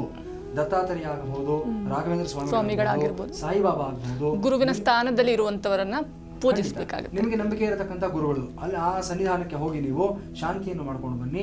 ಗುರು ಪೌರ್ಣಿಮೆಯ ದಿವಸ ನೀವು ನದಿ ಸ್ನಾನ ಮಾಡತಕ್ಕಂಥದ್ದು ವಿಶೇಷವಾದ ಫಲಿತಾಂಶವನ್ನು ಕೊಡುತ್ತೆ ನಿಮಗೆ. ಇದರ ಜೊತೆಯಲ್ಲಿ ಅಷ್ಟಮ ಸ್ಥಾನದಲ್ಲಿ ರಾಹು ಇರೋದ್ರಿಂದ ನೀವು ಏನು ಮಾಡಬೇಕು ಅಂದರೆ ಈ ಬಾರಿ ಈ 16 ಜನರ ಕಣ್ಣು ನಿಮ್ಮ ಮೇಲೆ ಬೀಳತಕ್ಕಂಥ ಸಾಧ್ಯತೆ ಇರುತ್ತೆ. ಇದರ ನಿವಾರಣೆಗೋಸ್ಕರವಾಗಿ ಟೈಗರ್ ಐ ಅಂತ ಒಂದು ಸ್ಟೋನ್ ಬರುತ್ತೆ. ರತ್ನಗಳಲ್ಲಿ 3 ರೀತಿಯಾದ ರತ್ನಗಳಿರುತ್ತೆ. Precious stones, semi precious stones ಮತ್ತು ಇಮಿಟೇಷನ್ ಸ್ಟೋನ್ಸ್ ಅಂತ. ಈ ಟೈಗರ್ ಐ ಸ್ಟೋನ್ ಆಗಲಿ, ಸುಲೇಮಾನ್ ಹಕೀಕ್ ಅನ್ನತಕ್ಕಂಥ ಒಂದು ರತ್ನವಾಗಲಿ, ಇದನ್ನ ಸ್ಫಟಿಕ ಮಾಲೆಯ ಜೊತೆಯಲ್ಲಿ ಒಂದು ಪೆಂಡೆಂಟ್ ಮಾಡಿಸಿ ಕತ್ತಲು ಹಾಕೊಂಡಿದ್ದಾದಲ್ಲಿ ಅಷ್ಟಮದಲ್ಲಿರತಕ್ಕಂಥ ರಾಹುವಿನ ದೋಷದಿಂದ ಮತ್ತು ಗಂಡಾಂತರಗಳಿಂದ ನೀವು ನಿವಾರಣೆಯನ್ನು ಪಡ್ಕೊಳ್ಳೋದಕ್ಕೆ ನಿಶ್ಚಯವಾಗಿ ಒಳ್ಳೆ ಫಲಿತಾಂಶ ಸಿಗುತ್ತೆ. ಇದನ್ನು ಮಾಡಿ. ಇದರ ಜೊತೆಯಲ್ಲಿ ಶಕ್ತಿ ದೇವತೆಯ ಸನ್ನಿಧಾನಕ್ಕೆ ನೀವು ಮಂಗಳವಾರ ದಿವಸ ಹೋಗಿ ಅಲ್ಲಿ ಒಂದು ಕುಂಕುಮಾರ್ಚನೆ ಮಾಡಿಸ್ತಕ್ಕಂಥದ್ದು, ಕುಂಕುಮದ ನೀರಲ್ಲಿ ಅಭಿಷೇಕ ಮಾಡಿಸ್ತಕ್ಕಂಥದ್ದು ಒಳ್ಳೆ ಫಲಿತಾಂಶವನ್ನು ಕೊಡುತ್ತೇವೆ. ಇಂಥದ್ದೇ ದಿನವ ಅದನ್ನ ಧರಿಸಬೇಕು ಅಂತ ಏನಾದ್ರು ಇದೆಯಾ ಗುರುಗಳೇ? ಖಂಡಿತ ಅಮ್ಮ, ಒಳ್ಳೆ ಪ್ರಶ್ನೆ ಕೇಳಿದ್ದೀರಾ ನೀವು. ಯಾವುದೇ ಹರಳನ್ನು ಹಾಕೋಬೇಕಾದಾಗ ಮೊದಲನೇದಾಗಿ ಆ ಹರಳು ಯಾವ ಗ್ರಹಕ್ಕೆ ಸಂಬಂಧಪಟ್ಟಿರೋದು ನಾವು ನೋಡಬೇಕು. ಜೊತೆಗೆ ಅವರು ಯಾವ ಉದ್ದೇಶಕ್ಕೆ ಹಾಕೊಳ್ತಾ ಇದ್ದಾರೆ ಅನ್ನತಕ್ಕಂಥದ್ದು, ಅದಕ್ಕೆ ಅನುಗುಣವಾಗಿ ತಾರಾಬಲಗಳು ಅಂತ ಇರುತ್ತೆ. ಕ್ಷೇಮತಾರೆ, ಸಾಧನ ತಾರೆ, ಸಂಪತ್ತಾರೆ, ಮಿತ್ರತಾರೆ, ಪರಮ ಮೈತ್ರತಾರೆ ಅಂತ ಇರುತ್ತೆ. ಈಗ ಏನೋ ಕಾರ್ಯಸಿದ್ಧಿ ಆಗಬೇಕು ಅಂತಂದ್ರೆ ಸಾಧನ ತಾರೆ ಇರತಕ್ಕಂಥ ದಿವಸ ಹಾಕೋಬೇಕು. ಆರೋಗ್ಯ ಸುಧಾರಣೆ ಆಗಬೇಕು ಅಂತಂದ್ರೆ ಕ್ಷೇಮತಾರೆ ಇರೋ ದಿವಸ ಹಾಕೋಬೇಕಾಗುತ್ತೆ. ನನಗೆ ಧನ ಲಾಭ ಆಗಬೇಕು, ಸಂಪತ್ತು ಬರಬೇಕು ಅನ್ನೋದಾದ್ರೆ ಸಂಪತ್ತಾರೆ ಇರತಕ್ಕಂಥ ದಿವಸ ಹಾಕೋಬೇಕಾಗುತ್ತೆ. ಹಾಗೆ ನನಗೆ ಜನಗಳ ಜೊತೆ ಮೈತ್ರಿ ಬೆಳಿಬೇಕು ಅಥವಾ ನನಗೆ ಬಿಟ್ಟು ಹೋಗಿರತಕ್ಕಂಥ ಸಂಬಂಧಗಳು ಸರಿ ಹೋಗ್ಬೇಕು ಅಂತಂದ್ರೆ ಮಿತ್ರತಾರೆ, ಪರಮ ಮೈತ್ರತಾರೆ ದಿವಸ ಹಾಕೋಬೇಕಾಗುತ್ತೆ. ಇದೆಲ್ಲ ನಾವು ಕರೆಕ್ಟಾಗಿ ಫಾಲೋ ಮಾಡಿದಾದಲ್ಲಿ ಖಂಡಿತವಾಗ್ಲೂ ಒಳ್ಳೆ ಫಲಿತಾಂಶಗಳನ್ನ ಪಡ್ಕೊಳ್ತೀವಿ. ವೀಕ್ಷಕರೇ, ನೀವು ಕೂಡ ಇದನ್ನು ಅನುಸರಿಸಿ ನಿಮ್ಮ ಒಂದು ರಾಶಿಯ ಫಲಕ್ಕನುಗುಣವಾಗಿ, ನಿಮ್ಮ ಒಂದು ನಕ್ಷತ್ರದ ಅನುಸಾರವಾಗಿ, ಯಾವೆಲ್ಲ ಗ್ರಹಗತಿಗಳ ಅನುಸಾರವಾಗಿ ನಿಮಗೆ ಯಾವ ಒಂದು ಬಣ್ಣದ ಅರಳುಗಳಾಗಿರ್ಬೋದು ಹೊಂದಾಣಿಕೆಯಾಗುತ್ತೆ, ಅದನ್ನು ಗುರುಗಳು ಹೇಳಿರೋ ರೀತಿಯಲ್ಲಿ ಮಾರ್ಗದರ್ಶನದಲ್ಲಿ ಸಾಕ್ತಾ ಅದನ್ನು ಅನುಸ್ಕರಣೆ ಮಾಡುವ ಮೂಲಕ ನಿಮ್ಮ ಒಂದು ಸಮಸ್ಯೆಗೆ ಪರಿಹಾರವನ್ನು ಕಂಡುಕೊಳ್ಳಿ. ಗುರುಗಳೇ, ಮುಂದುವರಿತಾ ಮುಂದಿನ ರಾಶಿಯ ಭವಿಷ್ಯದತ್ತ ಹೋಗೋಣ. ಮುಂದಿನ ರಾಶಿ ಸಿಂಹರಾಶಿ. ಸಿಂಹರಾಶಿಯವರಿಗೆ ತುಂಬ ಮುಖ್ಯವಾಗಿ ಗಮನಿಸ್ಕೋಬೇಕಾಗಿರೋದು ಅಷ್ಟಮ ಶನಿ, 8ನೇ ಮನೆಯಲ್ಲಿರತಕ್ಕಂಥ ಶನಿ ಈ ಬಾರಿ ನಿಮಗೆ ಸಾಕಷ್ಟು ಏಳು ಬೀಳುಗಳನ್ನು, ತೊಂದರೆಗಳನ್ನು ತರ್ತಾನೆ, ಅಪವಾದಗಳನ್ನು ತರ್ತಾನೆ. ಇದರ ಬಗ್ಗೆ ಜಾಗೃತಿಯಿಂದ ಇರಬೇಕಾಗುತ್ತೆ. ನೀವು 7.5 1 ಬಗ್ಗೆ ಮಾತ್ರ ಪ್ರೇಕ್ಷಕರು ನೋಡ್ತಾ ಇರ್ತಾರೆ. ಆದರೆ ಅರ್ಧಾಷ್ಟಮ ಶನಿ, ಅಷ್ಟಮ ಶನಿ, ಜನ್ಮ ಶನಿ, ಪಂಚಮ ಶನಿ ಇದರ ಬಗ್ಗೆ ಹೆಚ್ಚು ಕಾಳಜಿ ತಗೊಳ್ಳೋದಿಲ್ಲ. ಅದರಲ್ಲೂ ಈ ಅಷ್ಟಮ ಶನಿ ಬಂದಾಗ ಮಾತ್ರ ತುಂಬ ಪರೀಕ್ಷೆಯ ಒಂದು ಕಾಲ ಆಗಿರುತ್ತೆ. ಜಾಗೃತಿಯಿಂದ ಇರಬೇಕು. ಆದರೆ 11ನೇ ಮನೆಯಲ್ಲಿರತಕ್ಕಂಥ ಗುರು ನಿಮಗೆ ಸಾಕಷ್ಟು ಲಾಭಗಳನ್ನು ಕೊಡ್ತಾನೆ. ಒಂದು ಕಡೆ ನಿಮಗೆ ಸಮಸ್ಯೆ ಬಂತು ಅಂತಂದರೆ ನಿಮ್ಮನ್ನ ಪ್ರೊಟೆಕ್ಟ್ ಮಾಡೋದಕ್ಕೆ ಯಾವುದೋ ಒಂದು ಇನ್ವಿಸಿಬಲ್ ಫೋರ್ಸ್ ಇರುತ್ತೆ, ಒಂದು ಅಗೋಚರವಾದ ಶಕ್ತಿ, ಒಬ್ಬ ಮೆಂಟರ್ ನಿಮ್ಮ ಜೊತೆಯಲ್ಲೇ ಇರ್ತಾರೆ, ಅವರು ನಿಮ್ಮನ್ನು ಕಾಪಾಡ್ತಾ ಇರ್ತಾರೆ ಗುರು ರೂಪದಲ್ಲಿ. ಹಾಗಾಗಿ ಒಂದು ಸಮಸ್ಯೆ ಬಂದರೆ ಅಲ್ಲಿ ಅನುಕೂಲಗಳು ಸಹ ಆಗುತ್ತೆ ಅನ್ನೋದು ಗೊತ್ತಾಗುತ್ತೆ ನಿಮಗೆ. ಜೊತೆಯಲ್ಲಿ ನಿಮಗೆ 2ನೇ ಮನೆ, ನಿಮ್ಮ ಜನ್ಮರಾಶಿಯಲ್ಲಿ ಇರತಕ್ಕಂಥ ಕೇತು ಮಾತ್ರ ಮನಸ್ಸನ್ನು ಸ್ವಲ್ಪ ಚಂಚಲ ಮಾಡತಕ್ಕಂಥ ಸಾಧ್ಯತೆ ಇರುತ್ತೆ. ಅದು ಅನುಕೂಲ ಆಗತಕ್ಕಂಥ ವಿಚಾರಗಳು ಏನು ಅಂತಂದರೆ ಹೊಸ ಹೊಸ ವಿಚಾರಗಳನ್ನು ಕಲಿಯೋದ್ರ ಬಗ್ಗೆ, ಹೊಸ ಕೋರ್ಸ್ಗಳನ್ನು ಮಾಡೋದ್ರಲ್ಲಿ ಅಥವಾ ಹೊಸ ಒಂದು ನಿಮ್ಮ ಅಪ್ ಸ್ಕಿಲಿಂಗ್ ಅಂತ ಹೇಳ್ತಾರೆ, ಇದನ್ನು ಮಾಡ್ಕೊಳ್ಳೋದ್ರಲ್ಲಿ ಸಾಕಷ್ಟು ಒಂದು ಪರಿಣತಿಯನ್ನು, ಒಂದು ಆಸಕ್ತಿಯನ್ನು ಈ ವರ್ಷ ಬೆಳೆಸ್ಕೊಳ್ತೀರಾ. ಅದರ ಕೂಡ ಸ್ವಲ್ಪ ಗಮನ ಕೊಡಿ. ನಿಮ್ಗೆ ಯಾವುದೇ ವಯೋಮಾನದವರಾಗಿದ್ದರೂ ಅಷ್ಟೇ ಹೊಸ ವಿಷಯಗಳನ್ನು ಕಲ್ತ್ಕೊಳ್ಳೋದ್ರಲ್ಲಿ, ಹೊಸ ಲ್ಯಾಂಗ್ವೇಜ್ ಕಲ್ತ್ಕೊಳ್ಳೋದ್ರಲ್ಲಿ ಪ್ರಯತ್ನ ಮಾಡಿದಾದಲ್ಲಿ ವಿಶೇಷವಾದ ಫಲಿತಾಂಶ ಬರುತ್ತೆ. 7ನೇ ಮನೆಯಲ್ಲಿರತಕ್ಕಂಥ ರಾಹು ಮಾತ್ರ ನಿಮ್ಮ ಫ್ರೆಂಡ್ ಸರ್ಕಲ್ ಬಗ್ಗೆ ಜಾಗೃತಿನೇ ಹೇಳ್ತಾ ಇದ್ದೇನೆ. ಯಾರಂದರೆ ಅವರನ್ನ ನಂಬೋದಕ್ಕೆ ಹೋಗಬೇಡಿ, ಯಾರನ್ನ ಅವ್ರನ್ನ ಹತ್ರ ಬಿಟ್ಕೊಳ್ಳೋದಕ್ಕೆ ಹೋಗಬೇಡಿ. ಜೊತೆಗೆ ನಿಮ್ಮ ಫ್ರೆಂಡ್ ಸರ್ಕಲ್ ಅಂತ ಯಾರಿರ್ತಾರೆ ಅವ್ರ ಹತ್ರ ಪರ್ಸನಲ್ ವಿಷಯಗಳನ್ನ ಶೇರ್ ಮಾಡ್ತಕ್ಕಂಥ ಒಂದು ತಪ್ಪನ್ನು ಮಾತ್ರ ಯಾವುದೇ ಕಾರಣಕ್ಕೂ ಮಾಡೋದಕ್ಕೆ ಹೋಗಬೇಡಿ. ಇದಿಷ್ಟು ವಿಚಾರಗಳನ್ನು ಗಮನದಲ್ಲಿಟ್ಕೊಳ್ಳಿ. ವಿಶೇಷವಾಗಿ ನೀವು ಪವಮಾನ ಸೂಕ್ತದಲ್ಲಿ ಆಂಜನೇಯ ಸ್ವಾಮಿಗೆ ನೀವು ಅಭಿಷೇಕ ಮಾಡಿಸಿದ್ದಾದಲ್ಲಿ ಅದ್ಭುತವಾದ ಲಾಭಾಂಶವನ್ನು ಪಡ್ಕೊಳ್ತೀರಾ. ಜೊತೆಗೆ ಸಿಂಹರಾಶಿನವರು ಧಾರಣೆ ಮಾಡ್ಕೋಬೇಕಾಗಿರ್ತಕ್ಕಂಥ ಹರಳು ಅಂತಂದರೆ ಮೊದಲನೇದಾಗಿ ಗೋಮೇಧಿಕವನ್ನು ಹಾಕೋಬೇಕು. ನೀವು ಸಪ್ತಮದಲ್ಲಿ ರಾಹು ಇರೋದ್ರಿಂದ ಈ ಗೋಮೇಧಿಕ ಹರಳನ್ನು ನೀವು ಬಂಗಾರದಲ್ಲಿ ಉಂಗುರ ಮಾಡಿಸಿ ಬಲಗೈನಲ್ಲಿ ಉಂಗುರದ ಧಾರಣೆಯನ್ನು ಮಾಡ್ಕೊಳ್ಳೋದ್ರಿಂದ ಅದ್ಭುತವಾದ ಲಾಭಾಂಶವನ್ನು ಪಡ್ಕೊಳ್ತೀರಾ. ಮುಂದಿನ ರಾಶಿ ಕನ್ಯಾರಾಶಿ. ಕನ್ಯಾರಾಶಿ ವಿಚಾರವನ್ನು ನೋಡಿದ್ದಾದರೆ ಸಪ್ತಮ ಸ್ಥಾನದಲ್ಲಿರತಕ್ಕಂಥ ಶನಿ, 10ನೇ ಮನೆಯಲ್ಲಿರತಕ್ಕಂಥ ಗುರು, ವ್ಯಯದಲ್ಲಿರ್ತಕ್ಕಂಥ ಕೇತು, 6ನೇ ಮನೆಯಲ್ಲಿರತಕ್ಕಂಥ ರಾಹು ಒಬ್ಬನೇ ನಿಮಗೆ ಅನುಕೂಲ ಆಗ್ತಕ್ಕಂಥದ್ದು. ಗುರುವು ಸಹ ಸಾಕಷ್ಟು ಲಾಭವನ್ನು ಕೊಡ್ತಕ್ಕಂಥದ್ದು ಕಾಣಿಸ್ತಾ ಇದೆ. ವ್ಯಯದಲ್ಲಿರತಕ್ಕಂಥ ಕೇತು ನಿಮಗೆ ಚಂಚಲತೆಯನ್ನು ಉಂಟು ಮಾಡ್ತಾನೆ, ವೈರಾಗ್ಯವನ್ನು ಉಂಟು ಮಾಡ್ತಾನೆ. ಕನ್ಯಾರಾಶಿಯವರಿಗೆ ಮಾಡತಕ್ಕಂಥ ಕೆಲಸದಲ್ಲಿ ಕಾನ್ಸಂಟ್ರೇಷನ್ ಹೊರಟೋಗುತ್ತೆ. ಸೊ ಏನೋ ಒಂದು ದೊಡ್ಡ ಪ್ರಾಜೆಕ್ಟ್ ಒಪ್ಕೊಂಡಿರ್ತೀರಾ, ಆದರೆ ಮುಂದೂಡ್ತಾನೇ ಇರ್ತೀರ. ಪ್ರೊಕ್ರಾಸ್ಟಿನೇಷನ್ ಅಂತ ಹೇಳ್ತೀವಿ ಈ ಸ್ವಭಾವಕ್ಕೆ. ಆ ರೀತಿ ಮನೋಭಾವ ನಿಮಗೆ ಬರ್ತಕ್ಕಂಥದ್ದು. ಅದರಿಂದ ನಿಮಗೆ ಇರತಕ್ಕಂಥ ಒಂದು ರೆಪ್ಯುಟೇಷನ್ ಕಡಿಮೆ ಆಗ್ತಕ್ಕಂಥ ಸಾಧ್ಯತೆ ಇರುತ್ತೆ. ಜಾಗ್ರತೆ ಇರಬೇಕು. ಕನ್ಯಾ ರಾಶಿಯವರು ಮಲ್ಟಿ ಟಾಸ್ಕಿಂಗ್ ಮಾಡತಕ್ಕಂಥವ್ರು, ಏಕಸಂಧಾಗ್ರಾಹಿಗಳು, ತುಂಬ ಶಾರ್ಪ್ ಆಗಿರ್ತಾರೆ. ಆದರೆ ಅವ್ರಿಗೆ ಸ್ವಲ್ಪ ಏನಂತಂದರೆ ಓವರ್ ಕಾನ್ಫಿಡೆನ್ಸ್ ಜಾಸ್ತಿ. ನನಗೆ ಗೊತ್ತಿದೆ, ನಾನು ಮಾಡ್ತೀನಿ, ಪರವಾಗಿಲ್ಲ, ಮಾಡಿದ್ರೆ ಆಗುತ್ತೆ, ಇನ್ನೂ 4 ದಿವಸ ಇದೆ, ಇನ್ನೂ 10 ದಿವಸ ಇದೆ ಅಂತ ಹೇಳ್ಕೊಂಡು ತಳ್ಕೊಂಡು ಮುಂದಕ್ಕೆ ಹೋಗ್ತಾನೆ, ಸಮಸ್ಯೆಗಳನ್ನು ತಂದುಕೊಳ್ತಾ ಇಲ್ಲ. ಇದ್ರ ಬಗ್ಗೆ ಎಚ್ಚರಿಕೆಯಿಂದ ಇರಬೇಕು. ಸಪ್ತಮದಲ್ಲಿ ಶನಿ ಇರೋದ್ರಿಂದ ವಿವಾಹ ವಿಚಾರದಲ್ಲಿ ಪ್ರಯತ್ನಗಳು ಅಷ್ಟೇ ಈ ಬಾರಿ ಸ್ವಲ್ಪ ವಿಳಂಬ ಆಗ್ತಕ್ಕಂಥದ್ದು, ಸರಿಯಾದ ಸಂಬಂಧಗಳು ಬರದೇ ಇರತಕ್ಕಂಥ ಸಾಧ್ಯತೆ ಕಾಣಿಸ್ತಾ ಇದೆ. ಜಾಗ್ರತೆಯಿಂದ ಇರಿ. ಆದರೆ 6ನೇ ಮನೆಯಲ್ಲಿರತಕ್ಕಂಥ ರಾಹು ನಿಮ್ಗೆ ಏನೇ ದೀರ್ಘಕಾಲದ ರೋಗಗಳಿದ್ರೂ ಸಹ ಅದರಿಂದ ವಿಮುಕ್ತಿಯನ್ನು ಕೊಡಿಸ್ತಾನೆ, ಹಳೆ ಸಾಲಗಳಿಂದ ನಿವಾರಣೆಯನ್ನು ಕೊಡಿಸ್ತಾನೆ. ಅದರ ಜೊತೆ ನಿಮ್ಮ ಶತ್ರುಗಳು ಯಾರು ಹೇಳಿದ್ರೆ ಅವರೆಲ್ಲರೂ ಸಹ ನಿಮ್ಮ ಜೊತೆ ರಾಜಿ ಆಗ್ತಕ್ಕಂಥದ್ದು, ಶತ್ರುಗಳು ಮಿತ್ರರಾಗೋಗ್ತಾರೆ, ಶತ್ರು ವಿನಾಶ ಆಗುವಂಥದ್ದು, ವಿನಾಶ ಆಗಲ್ಲ, ಮಿತ್ರರಾಗಿ ಬಂದ್ಬಿಡ್ತಾರೆ. ನಿಮ್ಮ ಶಕ್ತಿ ಏನು ಅನ್ನೋದು ನಿಮಗಿನ ಚೆನ್ನಾಗಿ ಅವ್ರಿಗೆ ಗೊತ್ತಿರುತ್ತೆ. ನಿಮ್ಮ ಜೊತೆ ನಾವು ಗಲಾಟೆ ಮಾಡ್ಕೊಳ್ಳೋದಕ್ಕಿಂತ ಫ್ರೆಂಡ್ಶಿಪ್ ಒಳ್ಳೆಯದು, ಸಂಧಾನಕ್ಕೆ ಬಂದ್ಬಿಡ್ತಾರೆ. ಈ ರೀತಿ ಹಲವಾರು ಒಳ್ಳೆ ಫಲಿತಾಂಶಗಳನ್ನು ಕನ್ಯಾ ರಾಶಿಯವರು ಕಂಡುಕೊಳ್ತಾ ಇದ್ದಾರೆ ಈ ವರ್ಷದಲ್ಲಿ. ಮುಂದಿನ ರಾಶಿ ನಾವು ನೋಡಿದ್ದಾದಲ್ಲಿ ತುಲಾ ರಾಶಿ ಆಗಿರುತ್ತೆ. ತುಲಾ ರಾಶಿಯವರಿಗೆ ಪಂಚಮದಲ್ಲಿ ರಾಹು, 6ನೇ ಮನೆಯಲ್ಲಿರತಕ್ಕಂಥ ಶನಿ ಮತ್ತು 9ರಲ್ಲಿರತಕ್ಕಂಥ ಗುರು, 11ರಲ್ಲಿರತಕ್ಕಂಥ ಕೇತು, ಎಲ್ಲವೂ ಅದ್ಭುತವಾಗಿದೆ. ಯಾವುದು ಸಮಸ್ಯೆ ಇಲ್ಲ ನಿಮಗೆ ಈ ವರ್ಷದಲ್ಲಿ, ಎಲ್ಲವೂ ಸಹ ಒಂದು ರೀತಿ ಪೂರಕವಾಗಿ ಕಾಣಿಸ್ತಾ ಇದೆ. ಪಂಚಮದಲ್ಲಿರತಕ್ಕಂಥ ರಾಹು ಮಾತ್ರ ಸ್ವಲ್ಪ ಜಾಗ್ರತೆಯನ್ನು ನಿಮಗೆ ತೋರಿಸ್ತಾ ಇದ್ದಾನೆ. ಹಿಂದಿನ ಪಂಚಮ ಸ್ಥಾನವನ್ನು ಪೂರ್ವ ಪುಣ್ಯ ಸ್ಥಾನ ಅಂತ ಹೇಳಿರೋದ್ರಿಂದ ಕೆಲವೊಂದು ಹಿಂದಿನ ಹಿಂದಿನ ದಶೆಯಲ್ಲಿ ನೀವು ಮಾಡತಕ್ಕಂಥ ತಪ್ಪುಗಳು, ಹಿಂದಿನ ಅವಸ್ಥೆಯಲ್ಲಿ ಅಂದರೆ ಬಾಲ್ಯಾವಸ್ಥೆಯಲ್ಲೋ ತರುಣಾವಸ್ಥೆಯಲ್ಲೋ ಮಾಡತಕ್ಕಂಥ ತಪ್ಪುಗಳಾಗ್ಬೋದು, ಹಿಂದಿನ ಜನ್ಮದಲ್ಲಿ ಮಾಡತಕ್ಕಂಥ ತಪ್ಪುಗಳಾಗ್ಬೋದು, ಅದೆಲ್ಲದಕ್ಕೆ ಪ್ರಾಯಶ್ಚಿತ್ತ ಇರಬೇಕಾದಂಥ ಸಂದರ್ಭ ಇವಾಗ ಬರುತ್ತೆ. ತುಲಾರಾಶಿಯಿಂದ ಏನಾಗ್ತಾ ಇದೆ ಅಂತ ಗೊತ್ತಾಗೋದಿಲ್ಲ, ಎಲ್ಲವೂ ಚೆನ್ನಾಗಿ ನಡೀತಾ ಇರುತ್ತೆ, ಯಾವುದೋ ಒಂದು ಅಪವಾದ ಬರುತ್ತೆ, ಯಾವುದೋ ಒಂದು ಸಮಸ್ಯೆ ಬರುತ್ತೆ. ಕಾರಣ ಏನಂತ ನೀವು ಅದನ್ನು ಲಾಜಿಕಲ್ ಆಗಿ ಕಂಡುಹಿಡ್ಕೊಳ್ಳೋದಕ್ಕೆ ಸಿಗೋದಿಲ್ಲ. ಇದನ್ನ ಕರ್ಮಾತೀರಿ ಅಂತ ಹೇಳ್ತೀವಿ. ಹಿಂದೆ ಮಾಡತಕ್ಕಂಥ ಕರ್ಮಗಳು ಯಾವಾಗ ನಮಗೆ ಅನುವರ್ತಿಸುತ್ತೆ ಅನ್ನೋದನ್ನ ಕರ್ಮಸ್ಥಾನದಿಂದ ತಿಳ್ಕೊಬೇಕು, ಪೂರ್ವ ಪುಣ್ಯ ಸ್ಥಾನದಿಂದ ತಿಳ್ಕೊಬೇಕು. ಇದಕ್ಕೆ ನಿವಾರಣೆ ಏನು ಮಾಡ್ಕೋಬೇಕು ನೀವು ಅಂತಂದ್ರೆ ಕ್ಷೇತ್ರ ದರ್ಶನಗಳನ್ನ ಮಾಡ್ಕೋಬೇಕಾಗುತ್ತೆ. ಮೊದಲನೇದಾಗಿ ನಿಮ್ಮ ಮನೆದೇವರ ಕ್ಷೇತ್ರಕ್ಕೆ ಹೋಗಬೇಕಾಗುತ್ತೆ. ಪೌರ್ಣಮಿ ಅಥವಾ ಅಮಾವಾಸ್ಯೆ ಸಂದರ್ಭದಲ್ಲಿ ಹೋಗಿ ಬರ್ತಕ್ಕಂಥದ್ದು. ಅದೇ ಪ್ರಕಾರ ಶನಿ ಶಿಂಗಾಪುರ ಅಂತ ಒಂದು ಕ್ಷೇತ್ರ ಇದೆ, ಶನೈಶ್ವರನ ಕ್ಷೇತ್ರ, ಅಲ್ಲಿ ಹೋಗಿ ಬರ್ತಕ್ಕಂಥದ್ದಾಗಲಿ, ಆಂಜನೇಯನ ಸನ್ನಿಧಾನಕ್ಕೆ ಹೋಗಿ ಬರ್ತಕ್ಕಂಥದ್ದಾಗಲಿ, ಚೌಡೇಶ್ವರಿ ದೇವಿಯನ್ನು ದರ್ಶನ ಮಾಡ್ತಕ್ಕಂಥದ್ದಾಗಲಿ ಅದ್ಭುತವಾದ ಫಲಿತಾಂಶ ಕೊಡುತ್ತೆ. ಈ ಕರ್ಮಗಳಿಂದ ನಿಮಗೆ ವಿಮುಕ್ತಿಯನ್ನು ಕೊಡುತ್ತೆ. ಇನ್ನು ವೃಶ್ಚಿಕ ರಾಶಿ, ಮುಂದಿನ ವೃಶ್ಚಿಕ ರಾಶಿಯವರು ಸ್ವಲ್ಪ ಜಾಗೃತಿಯಿಂದ ಇರಬೇಕು. ಯಾಕಂದರೆ ಪಂಚಮ ಶನಿ ನಿಮಗೆ 5ನೇ ಮನೆಯಲ್ಲಿರತಕ್ಕಂಥ ಶನಿ ಹಲವಾರು ಸಮಸ್ಯೆಗಳನ್ನು ತರ್ತಾನೆ. ನಿಮ್ಮ ಮಕ್ಕಳ ಜೊತೆ ಇರತಕ್ಕಂಥ ಬಾಂಧವ್ಯದಲ್ಲಿ ಸ್ವಲ್ಪ ತೊಂದರೆಗಳು ಬರ್ತಕ್ಕಂಥ ಸಾಧ್ಯತೆಗಳು. ಅದೇ ಪ್ರಕಾರವಾಗಿ ಉನ್ನತ ವಿದ್ಯಾಭ್ಯಾಸಕ್ಕೆ ಯಾರ್ಯಾರು ಪ್ರಯತ್ನ ಮಾಡ್ತಾರೆ ಅವರುಗಳು ಸಾಕಷ್ಟು ತೊಡಕುಗಳು ಬರ್ತಕ್ಕಂಥದ್ದು. ಅಬ್ರಾಡ್ ಹೋಗಬೇಕು ಅಂದರೆ ಆ ಕೆಲಸಗಳು ಸರಿಯಾಗಿ ಆಗೋದಿಲ್ಲ, ಹೋಗಿ ವಾಪಸ್ ಬರ್ತಕ್ಕಂಥ ಸಂದರ್ಭಗಳು, ಈ ಥರದ್ದೆಲ್ಲವೂ ಸಹ ಕಾಣಿಸ್ತಾ ಇದೆ. 4ರಲ್ಲಿರ್ತಕ್ಕಂಥ ರಾಹುನು ಅಷ್ಟೇ ವಿದ್ಯಾಭ್ಯಾಸದಲ್ಲಿ ತೊಡಕನ್ನು ಕೊಡತಕ್ಕಂಥದ್ದು, ಮಾನಸಿಕ ಚಿಂತೆಯನ್ನು ಜಾಸ್ತಿ ಮಾಡ್ತಕ್ಕಂಥ ಸಾಧ್ಯತೆಗಳು ಕಾಣಿಸ್ತಾ ಇದೆ. 10ನೇ ಮನೆಯಲ್ಲಿರತಕ್ಕಂಥ ಕೇತು ಮಾತ್ರ ಕೆಲಸದಲ್ಲಿ ಸ್ವಲ್ಪ ಉನ್ನತಿಯನ್ನು ಕೊಡ್ತಾನೆ, 10 ಜಾಗ ಓಡಾಡತಕ್ಕಂಥ ಒಂದು ಅವಕಾಶಗಳನ್ನು ಸಹ ಕೊಡ್ತಾನೆ. ಆದರೆ ಅದೇ ಪ್ರಕಾರ ಅಷ್ಟಮದಲ್ಲಿ ಗುರುನು ಸಹ ಇರೋದ್ರಿಂದ ಈ ವರ್ಷ ಹೇಗೆ ನೋಡಿದ್ರು ಸಹ ಕೇತುವನ್ನು ಬಿಟ್ಟರೆ ಬೇರೆ ಯಾವ ಗ್ರಹಗಳು ನಿಮಗೆ ಪೂರಕವಾಗಿ ಕಾಣಿಸ್ತಾ ಇಲ್ಲ. ಈ ಗುರುದೋಷವು ಸಹ ಹೆಚ್ಚಾಗಿ ಕಾಣಿಸ್ತಾ ಇದೆ. ಮನೆಯಲ್ಲಿ ಒಂದು ಸೂಕ್ತವಾದಂಥ ದಿವಸ ಅಂದರೆ ಒಂದು ಚತುರ್ಥಿಯ ದಿವಸ, ಶುಕ್ಲ ಪಕ್ಷದ ಚತುರ್ಥಿ ಆಗ್ಬೋದು, ಕೃಷ್ಣ ಪಕ್ಷದ ಚತುರ್ಥಿ ಆಗ್ಬೋದು, ಒಂದು ಗಣಪತಿಯ ಒಂದು ಹೋಮವನ್ನು ಮಾಡಿಸೋದ್ರಿಂದ ಈ ತೊಂದರೆಗಳಿಂದ ಹೊರಗಡೆ ಬರೋದಕ್ಕೆ ಅನುಕೂಲ ಆಗುತ್ತೆ. ನಿಮಗೆ ನವಗ್ರಹ ಶಾಂತಿ ಮತ್ತು ವಲ್ಲಭಾಂಬಾ ಸಮೇತ ಶಕ್ತಿ ಮಹಾಗಣಪತಿ ಹೋಮ ಅಂತ ಹೇಳ್ತಾರೆ. ಇದನ್ನು ಮಾಡಿಸಿ ಒಳ್ಳೆ ಫಲಿತಾಂಶವನ್ನು ಪಡ್ಕೊಳ್ತೀರಾ. ಖಂಡಿತ ಗುರುಗಳೇ. ಮುಂದಿನದು ಧನುರಾಶಿ. ಧನುರಾಶಿಯವರು ಅಷ್ಟೇ ಅರ್ಧಾಷ್ಟಮ ಶನಿ, 4ನೇ ಮೇಲೆ ಇರತಕ್ಕಂಥ ಶನಿ, ಜಾಗ್ರತೆಯಿಂದ ಇರಬೇಕು. ಆದರೆ 3ರಲ್ಲಿರ್ತಕ್ಕಂಥ ರಾಹು ಮಾತ್ರ ನಿಮಗೆ ಬಲವನ್ನು ಜಾಸ್ತಿ ಮಾಡ್ತಾನೆ, ಅಭಿವೃದ್ಧಿಯನ್ನು ಕೊಡ್ತಾನೆ, ಸಾಕಷ್ಟು ನಿಮ್ಮ ಸ್ಥಿತಿಗತಿಗಳಿಂದ ಉನ್ನತಿಯನ್ನು ಕೊಡ್ತಾನೆ. ಜೊತೆಗೆ ಸಮಾಜದಲ್ಲಿ ಒಂದು ದೊಡ್ಡ ಮಟ್ಟಕ್ಕೆ ನಿಮ್ಮನ್ನು ತೊಗೊಂಡು ಹೋಗ್ತಕ್ಕಂಥ ಸಾಧ್ಯತೆಯನ್ನು ಸಹ ಈ ಸಂದರ್ಭದಲ್ಲಿ ನೋಡ್ತೀರಾ ನೀವು. ಅರ್ಧಾಷ್ಟಮ ಶನಿ ಮಾತ್ರ ಪರೀಕ್ಷೆಗಳನ್ನು ಕೊಡ್ತಾನೆ ಇರ್ತಾನೆ ಮೇಲಿಂದ ಮೇಲೆ. ಯಾವುದಕ್ಕೂ ಅಷ್ಟೇ ನೀವು ಬಾಯಿ ತಪ್ಪಿ ಮಾತನಾಡ್ತಕ್ಕಂಥ ಗುಣ ಮತ್ತು ಇನ್ನೊಬ್ಬರನ್ನ ದೂಷಣೆ ಮಾಡ್ತಕ್ಕಂಥದ್ದು, ಹಗುರವಾಗಿ ಮಾತನಾಡ್ತಕ್ಕಂಥ ಗುಣ, ಇವೆಲ್ಲವನ್ನ ಬಿಡಬೇಕಾಗುತ್ತೆ. ಸ್ವಲ್ಪ ಏನೋ ತಮಾಷೆ ಮಾಡ್ತಕ್ಕಂಥ, ಕಿಂಡ್ಲು ಮಾಡ್ತಕ್ಕಂಥ ಸ್ವಭಾವ ಇರುತ್ತೆ ಧನುರಾಶಿಯವರು. ಆ ತಮಾಷೆ ಸ್ವಲ್ಪ ವಿಪರೀತವಾಗಿ ಹೋಗ್ತಕ್ಕಂಥ ಸಾಧ್ಯತೆಗಳಿರುತ್ತೆ. ಈ ಸಂದರ್ಭದಲ್ಲಿ ಎಚ್ಚರಿಕೆಯಿಂದ ಇರಬೇಕು. ನಿಮ್ಗೆ ಎಷ್ಟೇ ಕ್ಲೋಸ್ ಫ್ರೆಂಡ್ ಆಗಿರಲಿ, ಅವ್ರ ಮೈಂಡ್ ಸೆಟ್ಟು, ಅವ್ರ ಅವತ್ತಿನ ದಿವಸ ಅವರ ಮನಸ್ಥಿತಿ ಹೇಗಿರುತ್ತೆ ನಮ್ಗೆ ಗೊತ್ತಿರೋದಿಲ್ಲ.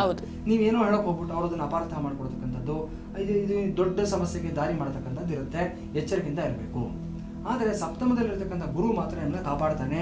ಎಷ್ಟೇ ಸಮಸ್ಯೆಗಳು ಬಂದರೂ ಸಹ ನಿಮ್ಮ ಹಿಂದಿನ ಒಂದು ಟ್ರ್ಯಾಕ್ ರೆಕಾರ್ಡ್ನ ನೋಡ್ಬಿಟ್ಟು, ಇಲ್ಲ ಬಿಡಪ್ಪ ಏನೋ ಪರವಾಗಿಲ್ಲ, ಈ ವ್ಯಕ್ತಿ ಒಳ್ಳೆಯವನೇ, ಏನು ಈ ಸಮಯದಲ್ಲಿ ತಪ್ಪು ಮಾಡಿದ್ದಾನೆ ಅಂತ ಹೇಳಿ ನಿಮಗೆ ಒಂದು ಮಾಫಿ ಮಾಡ್ತಕ್ಕಂಥ ಸಾಧ್ಯತೆಗಳು ಸಹ ಇರುತ್ತೆ.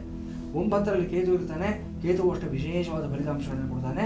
ಸಾಧ್ಯವಾದರೆ ನೀವು ಗಣಪತಿ ಸನ್ನಿಧಾನಕ್ಕೆ ಹೋಗ್ಬಿಟ್ಟು ಬನ್ನಿ.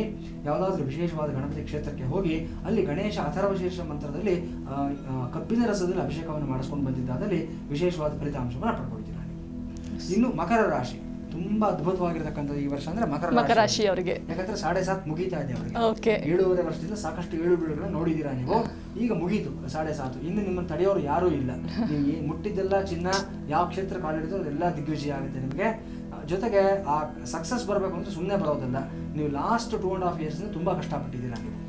ಎಷ್ಟು ಪ್ರಯತ್ನ ಪಟ್ಟಿದ್ದೀರಾ, ಆದರೆ ನಿಮ್ಮ ಫೋಕಸ್ ಏನಿದೆ, ನಿಮ್ಮ ಕೆಲಸ ಏನಿದೆ, ನಿಮ್ಮ ಗುರಿ ಏನಿದೆ, ಅದರಿಂದ ನೀವು ಹೊರಗಡೆ ಬಂದಿಲ್ಲ. ಏನಾದರೂ ಅಲ್ಲಿ ಸಾಧಿಸ್ತೀನಿ ಅನ್ನತಕ್ಕಂಥ ಒಂದು ಮಹದಾಸೆ ಇಟ್ಕೊಂಡಿದ್ದೀರಾ. ಆ ಮಹದಾಸೆ ನೆರವೇರತಕ್ಕಂಥ ಸಮಯ ಈಗ ಬಂದಿದೆ ನಿಮಗೆ. ಅದ್ಭುತವಾದಂಥ ಒಂದು ಸಮಯ ಮಕರ ರಾಶಿಯವರಿಗೆ, ಯಾವುದೇ ತೊಂದರೆ ಇಲ್ಲ. 6ನೇ ಮನೆಯಲ್ಲಿರ್ತಕ್ಕಂಥ ಗುರುವು ಅಷ್ಟೇ ನಿಮಗೆ ಸಾಕಷ್ಟು ಅನುಕೂಲಗಳನ್ನು ಮಾಡಿಕೊಡ್ತಾನೆ. ಆರೋಗ್ಯದ ಬಗ್ಗೆ ಮಾತ್ರ ಕಾಳಜಿಯಿಂದ ಇರಬೇಕಾಗುತ್ತೆ. ಕೆಲವು ನಿಮಗೆ ಆನುವಂಶಿಕವಾಗಿ ಬಂದಿರತಕ್ಕಂಥ ರೋಗಗಳು ಅಂತ ಇರುತ್ತೆ. ಅದು ಈ ಸಮಯದಲ್ಲಿ ಸ್ವಲ್ಪ ಉಲ್ಬಣ ಆಗ್ತಕ್ಕಂಥ ಸಾಧ್ಯತೆ ಇರುತ್ತೆ. ಜಾಗ್ರತೆಯಿಂದ ಇರಬೇಕು. ಅಷ್ಟಮದಲ್ಲಿ ಕೇತು ಇದ್ದಾನೆ. ಆ ಕೇತುವಿನ ಬಗ್ಗೆ ಸ್ವಲ್ಪ ಜಾಗ್ರತೆಯಿಂದ ಇರಬೇಕಾಗುತ್ತೆ. ಪ್ರಯಾಣದ ಸಮಯದಲ್ಲಿ ಒಂದು ಸಣ್ಣ ಪುಟ್ಟ ತೊಡಕುಗಳಾಗ್ತಕ್ಕಂಥದ್ದು, ಮೈನರ್ ಆಕ್ಸಿಡೆಂಟ್ಸ್ ಆಗ್ತಕ್ಕಂಥ ಸಾಧ್ಯತೆ, ಬೇರೆ ಯಾರೋ ಮಾಡಿರ್ತಕ್ಕಂಥ ತಪ್ಪಿಗೆ ನೀವು ದಂಡ ತರಬೇಕಾಗಿರ್ತಕ್ಕಂಥದ್ದು ಗೋಚರವಾಗ್ತಾ ಇದೆ. ಇದ್ರ ಬಗ್ಗೆ ಎಚ್ಚರಿಕೆ ಇರಬೇಕು. ಇದು ಬಿಟ್ಟರೆ ಮಿಕ್ಕಿದೆಲ್ಲವೂ ಸಹ ನಿಮಗೆ ಚೆನ್ನಾಗಿದೆ. ಪರಿಹಾರವಾಗಿ ಏನು ಮಾಡ್ಕೋಬೇಕು ನೀವು ಅಂತಂದರೆ ಸುಬ್ರಹ್ಮಣ್ಯ ಸ್ವಾಮಿಯ ಆರಾಧನೆಯನ್ನು ಮಾಡ್ತಕ್ಕಂಥದ್ದು. ಸುಬ್ರಹ್ಮಣ್ಯ ಸ್ವಾಮಿ ಕ್ಷೇತ್ರಕ್ಕೆ ಹೋಗಿ ನೀವು ಅಲ್ಲಿ ಪೂಜೆಯನ್ನು ಮಾಡಿಸ್ಕೊಂಡು ಬರತಕ್ಕಂಥದ್ದು. ಜೊತೆಗೆ ಶನೈಶ್ವರ ಜಯಂತಿಯ ದಿವಸ ನೀವು ಅಲ್ಲಿ ಪೂಜೆಯನ್ನು ಮಾಡಿಸ್ತಕ್ಕಂಥದ್ದು. ಜ್ಯೇಷ್ಠಾದೇವಿಯ ಸಮೇತವಾಗಿ ಶನೈಶ್ವರ ಕಲ್ಯಾಣೋತ್ಸವವನ್ನು ಮಾಡ್ತಾರೆ. ತುಂಬ ವಿಶೇಷವಾಗಿರತಕ್ಕಂಥದ್ದು. ಇದರಲ್ಲಿ ನೀವು ಭಾಗವಹಿಸಿದಲ್ಲಿ ಎಲ್ಲವೂ ಶುಭವಾಗುತ್ತೆ. ನಿಮಗೆ ಏನೂ ತೊಂದರೆ ಇಲ್ಲ. ಆಗಲೇ ಒಂದು ರಾಶಿಯವರನ್ನು ಹೇಳಿರೋ ಪ್ರಕಾರ ನಿಮಗೂ ಅಷ್ಟೇ ಮಕರ ರಾಶಿಯವರಿಗೆ ಮತ್ತು ಕುಂಭರಾಶಿಯವರೆಗೂ ವರ್ತನೆ ಆಗುತ್ತೆ. ಇದು ಸುಲೇಮಾನ್ ಹಕೀಕ್ ಅನ್ನತಕ್ಕಂಥ ಒಂದು ವಿಶೇಷವಾದ ಒಂದು ರತ್ನ ಬರುತ್ತೆ. ಇದು ಎಲ್ಲ ದೃಷ್ಟಿಗಳನ್ನು ಹೋಗಲಾಡಿಸುತ್ತೆ. ನಿಮ್ಮ ಮೇಲೆ ಆಗತಕ್ಕಂಥ ಪ್ರಯೋಗಗಳು, ವಾಮಾಚಾರ, ಬಾನಾಮತಿ ಎಲ್ಲವನ್ನ ನಿವಾರಣೆ ಮಾಡತಕ್ಕಂಥದ್ದು. ಆದರೆ ಇದನ್ನ ಕೈಯಲ್ಲಿ ಹಾಕೋಬಾರ್ದು. ಯಾಕಂದ್ರೆ 10 ಜನಕ್ಕೆ ಕಾಣಿಸುತ್ತೆ ಹಾಕೊಂಡಾಗ. ಇದು ಸೀಕ್ರೆಟ್ ಆಗಿರಬೇಕು. ಸೀಕ್ರೆಟ್ ಆಗಿರ್ಬೇಕಂದ್ರೆ ಹೇಗೆ ಹಾಕೋಬೇಕು? ಗಂಡಸರಾದ್ರೆ ಸ್ಫಟಿಕ ಮಾಲೆ ಜೊತೆ ಸೇರಿಸ್ಬಿಟ್ಟು ಪೆಂಡೆಂಟ್ ಮಾಡಿ ಕತ್ತಲ್ಲಿ ಹಾಕೋಬೇಕು. ಹೆಂಗಸರಾದ್ರೆ ಮುತ್ತಿನ ಸರ, ಒರಿಜಿನಲ್ ಪರ್ಲ್ ನೆಕ್ಲೆಸ್ ಏನು ಬರುತ್ತೆ ಅದರ ಜೊತೆ ಸೇರಿಸ್ಬಿಟ್ಟು ಇದನ್ನ ರಹಸ್ಯವಾಗಿ ಹಾಕೊಳ್ಳಿ. ನಿಮ್ಮ ಹಾರ್ಟ್ ಚಕ್ರದ ಮೇಲೆ ಲ್ಯಾಂಡ್ ಆಗುತ್ತೆ. ನಿಮ್ಮ ಎಮೋಷನ್ಸ್ ಕಂಟ್ರೋಲ್ ಮಾಡುತ್ತೆ. ಅದ್ಭುತವಾದ ಫಲಿತಾಂಶವನ್ನು ಕೊಡುತ್ತೆ. ಮಕರ ಮತ್ತು ಕುಂಭರಾಶಿಯವರು ಇಬ್ಬರೂ ಸಹ ಇದೊಂದನ್ನು ಅನುಸರಿಸಿ ಸುಲೇಮಾನ್ ಹಕೀಕ್ ಸ್ಟೋನ್ನ ನೀವು ಪೆಂಡೆಂಟ್ ಮಾಡಿಸಿ ಕತ್ತನ್ನು ಧಾರಣೆ ಮಾಡ್ಕೊಳ್ಳಿ. ಎಲ್ಲವೂ ಒಳ್ಳೇದಾಗುತ್ತೆ. ಇದು ಎಲ್ಲ ಒಂದು ಅಂಗಡಿಯಲ್ಲೂ ಸಿಗುವಂಥದ್ದು ಗುರುಗಳೇ, ಅಥವಾ ಅದಕ್ಕೆ ಏನಾದ್ರು ಸ್ಪೆಸಿಫಿಕ್ ಆಗಿ ಮಾಡಿಸ್ಬೇಕು ಅಂತ ಇದೆಯಾ? ಇಲ್ಲ, ಒಳ್ಳೆ ಪ್ರಶ್ನೆ ಕೇಳಿದ್ದೀರಾ. ರತ್ನಗಳಲ್ಲಿ ಸಾಕಷ್ಟು ಡೂಪ್ಲಿಕೇಟ್ ಮಾಡ್ತಕ್ಕಂಥವ್ರು ಇರ್ತಾರೆ. ಹಾಗಾಗಿ ನಮ್ಮ ವೀಕ್ಷಕರನ್ನ ಹೇಳ್ತಕ್ಕಂಥದ್ದು ಏನಂತಂದ್ರೆ, ಯಾವುದೇ ರತ್ನ ಕೊಟ್ಕೋಬೇಕಾದ್ರೆ ನೀವು ಮೊದಲು ಟೆಸ್ಟಿಂಗ್ ಅಂತ ಮಾಡಿಸಿ, ಸರ್ಟಿಫಿಕೇಶನ್ ಅಂತ ಕೊಡ್ತಾರೆ. ಆ ಸರ್ಟಿಫಿಕೇಟ್ ಇಲ್ಲದೆ ರತ್ನ ತಗೊಳ್ಳೋದಕ್ಕೆ ಹೋಗಬಾರ್ದು ನೀವು. ಅದನ್ನು ತಗೊಂಡು ಜೊತೆಗೆ ಅಂಗಡಿಯಿಂದ ತಗೊಂಡು ಬಂದು ಮಾತ್ರಕ್ಕೆ ನಿಮಗೆ ಫಲಿತಾಂಶ ಕೊಡುತ್ತೆ. ಅಂದ್ರೆ 40ರಿಂದ 50% ಮಾತ್ರ ಫಲಿತಾಂಶ ಕೊಡುತ್ತೆ. ಅದನ್ನ ಚೈತನ್ಯೀಕರಣ ಮಾಡಬೇಕು. ಅದಕ್ಕೂ ಕೂಡ ಹೌದು. ಎನರ್ಜೈಸೇಷನ್ ಪ್ರೋಸೆಸ್ ಇರುತ್ತೆ. ಅದು ವಿಧಾನ ಗೊತ್ತಿರತಕ್ಕಂಥ ಗುರುಗಳ ಬಳಿಗೆ ತೆಗೆದುಕೊಂಡು ಹೋಗಿ ಎನರ್ಜೈಸಿಂಗ್ ಅಂಡ್ ಆಕ್ಟಿವೇಶನ್ ಎರಡೂ ಮಾಡಿ ನಂತರ ಅವ್ರು ಹೇಳಿರತಕ್ಕಂಥ ಗಳಿಗೆ, ಹೋರ, ಲಗ್ನ ಆ ಸಮಯದಲ್ಲಿ ಧಾರಣೆ ಮಾಡ್ಕೊಂಡಿದ್ದಾರೆ. ಅಲ್ಲಿ 100% ರಿಸಲ್ಟ್ಸ್ ಬರುತ್ತೆ ನಿಮಗೆ. ಅದನ್ನು ಕರೆಕ್ಟಾಗಿ ಅನುಸರಿಸಿ ಖಂಡಿತವಾಗ್ಲೂ ಒಳ್ಳೆ ರಿಸಲ್ಟ್ಸ್ ಬರುತ್ತೆ. ಏನು ಸಮಸ್ಯೆ ಇಲ್ಲ. ಮುಂದಿರೋದು ಕುಂಭರಾಶಿ. ಕುಂಭರಾಶಿಯವರಿಗೆ ಒಂದು ರೀತಿಯಿಂದ ಅನುಕೂಲ. ಯಾಕಂದರೆ ನಿಮ್ಮ ರಾಶಿಯನ್ನು ಬಿಟ್ಟು ಶನಿ ಸ್ವಲ್ಪ ಮುಂದಕ್ಕೆ ಹೋಗ್ತಾ ಇದ್ದಾನೆ. ಹಾಗಾಗಿ ಜವಾಬ್ದಾರಿಗಳು ಸ್ವಲ್ಪ ಕಡಿಮೆ ಆಗುತ್ತೆ. ಹೊರಗಡೆಲ್ಲೂ ಸಹ ನಿವಾರಣೆ ಆಗುತ್ತೆ. ಆದರೆ 7.5 ಇನ್ನೂ ಇದೆ. ಇನ್ನೂ 2.5 ವರ್ಷ ಇರೋದ್ರಿಂದ ಈಗಲೇ ರಿಲ್ಯಾಕ್ಸ್ ಆಗ್ಬಿಡೋಕೆ ಆಗೋದಿಲ್ಲ. ನೀವು ಸ್ವಲ್ಪ ಒಂದು ಹಂತಕ್ಕೆ ನಿಮಗೆ ಒಂದು ವಿಶ್ರಾಂತಿಯನ್ನು ಕೊಡ್ತಾನೆ ಪರಮಾತ್ಮ. ಜೊತೆಗೆ 5ನೇ ಮನೆಯಲ್ಲಿ ಗುರು ಇರೋದ್ರಿಂದ, ತ್ರಿಕೋಣದಲ್ಲಿ ಧರ್ಮ ತ್ರಿಕೋಣದಲ್ಲಿ ಗುರು ಇರೋದ್ರಿಂದ ನಿಮಗೆ ವಿಶೇಷವಾದಂಥ ಒಂದು ಗುರು ಸಾಂಗತ್ಯ, ಗುರುಗಳ ಅನುಗ್ರಹ ಎಲ್ಲವೂ ಸಿಗುತ್ತೆ. ಈ ಸಮಯದಲ್ಲಿ ನಿಂತು ಹೋಗಿರತಕ್ಕಂಥ ಕೋರ್ಸ್ಗಳನ್ನು ಮತ್ತೆ ಸ್ಟಾರ್ಟ್ ಮಾಡೋದಕ್ಕೆ ಮತ್ತು ಬಹಳ ದಿವಸಗಳಿಂದ ನಿಂತು ಹೋಗಿರ್ತಕ್ಕಂಥ ಕೆಲಸಗಳು, ಮನೆ ಕಟ್ಟಿಸ್ತಕ್ಕಂಥದ್ದಾಗಿರ್ಬೋದು, ಮತ್ತೊಂದಾಗಿರ್ಬೋದು, ಇವೆಲ್ಲವೂ ನಿಮಗೆ ಅನುಕೂಲಕರವಾಗಿ ನಡೆಯೋದಕ್ಕೆ ಸೂಕ್ತವಾದಂಥ ಒಂದು ಸಮಯ ಇದಾಗಿರುತ್ತೆ. ಸಪ್ತಮದಲ್ಲಿರ್ತಕ್ಕಂಥ ಕೇತು ಮಾತ್ರ ನಿಮ್ಮ ಸ್ನೇಹಗಳ ಬಗ್ಗೆ ಸ್ವಲ್ಪ ಜಾಗೃತಿ ಅಂತ ಹೇಳ್ತಾ ಇದ್ದೇನೆ. ಎಚ್ಚರಿಕೆಯಿಂದ ಇರಿ. ಯಾರೋ ನಿಮಗೆ ಬೇಡದೇ ಇರತಕ್ಕಂಥ ವ್ಯಕ್ತಿಗಳು ನಿಮ್ಮ ಸರ್ಕಲ್ನೊಳಗಡೆ ಸೇರ್ಕೊಳ್ಳೋದಕ್ಕೆ ಹೊಂಚು ಹಾಕ್ತಾ ಇರ್ತಾರೆ. ನಿಮ್ಮ ಹತ್ರ ಬಂದು ಎಲ್ಲ ವಿಷಯಗಳನ್ನ ತಿಳ್ಕೊಂಡು ನಿಮಗೆ ಉಲ್ಟಾ ಹೊಡೆಯತಕ್ಕಂಥ ಸಂದರ್ಭ ಇರುತ್ತೆ. ಎಚ್ಚರಿಕೆಯಿಂದ ಇರಬೇಕಾಗುತ್ತೆ ಕುಂಭರಾಶಿ ಇದೊಂದು ವಿಚಾರದಲ್ಲಿ. ಹಾಗೆ ನಿಮ್ಮ ರಾಶಿಯಲ್ಲೇ ಇರತಕ್ಕಂಥ ರಾಹು ನಿಮಗೆ ಹಲವಾರು ವಿಷಯಗಳ ಕಡೆ ನಿಮಗೆ ಆಸಕ್ತಿಯನ್ನು ಕೊಡ್ತಾನೆ. ಆದರೆ ಯಾವುದನ್ನ ಫೋಕಸ್ ಮಾಡಬೇಕು, ಯಾವುದನ್ನು ಬಿಡಬೇಕು ಅನ್ನೋದು ಮಾತ್ರ ಜಾಗ್ರತೆಯಿಂದ ನೀವು ನೋಡ್ಕೋಬೇಕಾಗುತ್ತೆ. ನಿಮ್ಮ ಎನರ್ಜಿ ಲ್ಯಾಪ್ಸ್ ಆಗದೆ ಇರೋ ಥರ ನೋಡ್ಕೊಳ್ಳಿ. 10 ಕೆಲಸಗಳನ್ನು ಹಾಕ್ಕೊಂಡು ಎಲ್ಲದಕ್ಕೂ ನೀವು 10% ಕೆಲಸ ಕೊಡೋ ಒಂದು ಎನರ್ಜಿಯನ್ನು ಕೊಡೋದ್ರ ಬದಲು 2 ಕೆಲಸ ತಗೊಳ್ಳಿ. ಒಂದಕ್ಕೆ 60% ಫೋಕಸ್ ಮಾಡಿ, ಇನ್ನೊಂದಕ್ಕೆ 40% ಫೋಕಸ್ ಮಾಡಿ. ಎರಡರಲ್ಲೂ ಸಕ್ಸಸ್ ಆಗ್ತೀರಾ. 10 ಕಡೆ ನಾನು ಕೆಲಸ ಹಾಕ್ತೀನಿ, 4 ದೋಣಿ ಪ್ರಯಾಣ ಮಾಡ್ತೀನಿ ಅಂತಂದ್ರೆ ಸಮಸ್ಯೆನೇ ಜಾಸ್ತಿ ಆಗುತ್ತೆ. ಈ ಒಂದು ವಿಚಾರ ಕುಂಭರಾಶಿನವರು ಜಾಗೃತಿಯನ್ನು ನೋಡ್ಕೋಬೇಕು. ಕೊನೆಯದಾಗಿ ಮೀನರಾಶಿ. ಮೀನರಾಶಿನವರಿಗೆ ಸ್ವಲ್ಪ ಜಾಗೃತಿಯಿಂದ ಇರಬೇಕಾಗಿರ್ತಕ್ಕಂಥ ಸಮಯ. ಯಾಕಂದ್ರೆ ಶನೈಶ್ವರ ನಿಮ್ಮ ರಾಶಿಗೆ ಪ್ರವೇಶ ಮಾಡ್ತಾ ಇದ್ದಾನೆ. 30 ವರ್ಷಗಳ ನಂತರ ನಿಮ್ಮ ರಾಶಿಗೆ ಬರ್ತಾ ಇರತಕ್ಕಂಥದ್ದು. ಹಲವಾರು ಏರುಪೇರುಗಳು, ಏಳು ಬೀಳುಗಳು, ಸಮಸ್ಯೆಗಳು ಎಲ್ಲವನ್ನ ಮರುಕಳಿಸ್ತಾನೆ. 30 ವರ್ಷದ ಹಿಂದೆ ನಿಮ್ಮ ಜೀವನದಲ್ಲಿ ಏನು ನಡೆದಿತ್ತು ಸಂಘಟನೆ ಜ್ಞಾಪಕ ಮಾಡ್ಕೊಳ್ಳಿ. ಆ ಥರದ ಸನ್ನಿವೇಶ ಮತ್ತೆ ಬರತಕ್ಕಂಥ ಸಾಧ್ಯತೆ ಇರುತ್ತೆ. ಆದರೆ ಈ ಬಾರಿ ನೀವು ಇನ್ನಷ್ಟು ಪ್ರಬುದ್ಧರಾಗಿದ್ದೀರಾ, ಇನ್ನಷ್ಟು ಮೆಚೂರ್ ಆಗಿದ್ದೀರಾ, ಹ್ಯಾಂಡಲ್ ಮಾಡತಕ್ಕಂಥ ಕೆಪಾಸಿಟಿ ನಿಮ್ಮಲ್ಲಿದೆ ಮತ್ತು ನಿಮ್ಮ ಬಲ ಬೆಳೆದಿದೆ. ಇದು ನಿಮ್ಮ ಅನುಕೂಲವಾಗಿರ್ತಕ್ಕಂಥ ವಿಚಾರ ಆಗಿರುತ್ತೆ. ಹಾಗಾಗಿ ಸಮಸ್ಯೆ ಇದ್ದರೆ ಸಮಸ್ಯೆಗೆ ಪರಿಹಾರವು ನಿಮ್ಮ ಜೊತೆಯಲ್ಲೇ ಇರುತ್ತೆ. 4ನೇ ಮನೆ ಇರತಕ್ಕಂಥ ನಿಮ್ಮ ರಾಷ್ಟ್ರಾಧಿಪತಿ ಗುರು ಏನೇ ಸಮಸ್ಯೆ ಬಂದರೂ ಸಹ ನಿಮ್ಮನ್ನು ಕಾಪಾಡ್ತಾನೆ, ಸರಿಯಾದ ರೀತಿಯಲ್ಲಿ ಗೈಡ್ ಮಾಡ್ತಾನೆ. 6th ಸೆನ್ಸ್ ಅಂತ ಒಂದು ಮಾತನ್ನ ಹೇಳ್ತೀವಿ ನಾವು, ಇಂಟ್ಯೂಷನ್ ಅನ್ನತಕ್ಕಂಥದ್ದು ಮೀನರಾಶಿಯಿಂದ ಈ ವರ್ಷ ನಿಮ್ಗೆ ಕಾಪಾಡ್ತಕ್ಕಂಥದ್ದು ಇದೇ ಆಗಿರುತ್ತೆ. ಏನೋ ಆಗುತ್ತೆ ಅಂದ್ರೆ ಅಪಾಯದ ಮುನ್ಸೂಚನೆ ಮೊದಲೇ ಬಂದ್ಬಿಡುತ್ತೆ ನಿಮಗೆ. ಅದರಿಂದ ನೀವು ಹೊರಗಡೆ ಬರೋದಂತ ಅನುಕೂಲ ಇರುತ್ತೆ, ಅದನ್ನು ನೆಗ್ಲೆಕ್ಟ್ ಮಾಡಕ್ಕೆ ಹೋಗಬಾರ್ದು. ಅದರ ಬಗ್ಗೆ ಗಮನ ಇಟ್ಕೊಂಡಿದ್ದಾದ್ರೆ ಖಂಡಿತವಾಗ್ಲೂ ಒಳ್ಳೆ ಫಲಿತಾಂಶ ನಿಮಗೆ ಸಿಗುತ್ತೆ. 6ನೇ ಮನೆ ಇರತಕ್ಕಂಥ ಕೇತು ವಿಶೇಷವಾದ ಲಾಭಾಂಶಗಳನ್ನ, ವ್ಯಾಪಾರದಲ್ಲಿ ಅಭಿವೃದ್ಧಿಯನ್ನ ಮತ್ತು ಹೊಸ ಹೊಸ ಬಿಸ್ನೆಸ್ ಸ್ಟಾರ್ಟ್ ಮಾಡೋದಕ್ಕೆ ಅನುಕೂಲಗಳನ್ನ ಎಲ್ಲವನ್ನ ತಂದುಕೊಡ್ತಾನೆ ನಿಮಗೆ. ವ್ಯಯದಲ್ಲಿರ್ತಕ್ಕಂಥ ರಾಹು ಬಗ್ಗೆ ಮಾತ್ರ ಕೇರ್ಫುಲ್ ಆಗಿರಿ.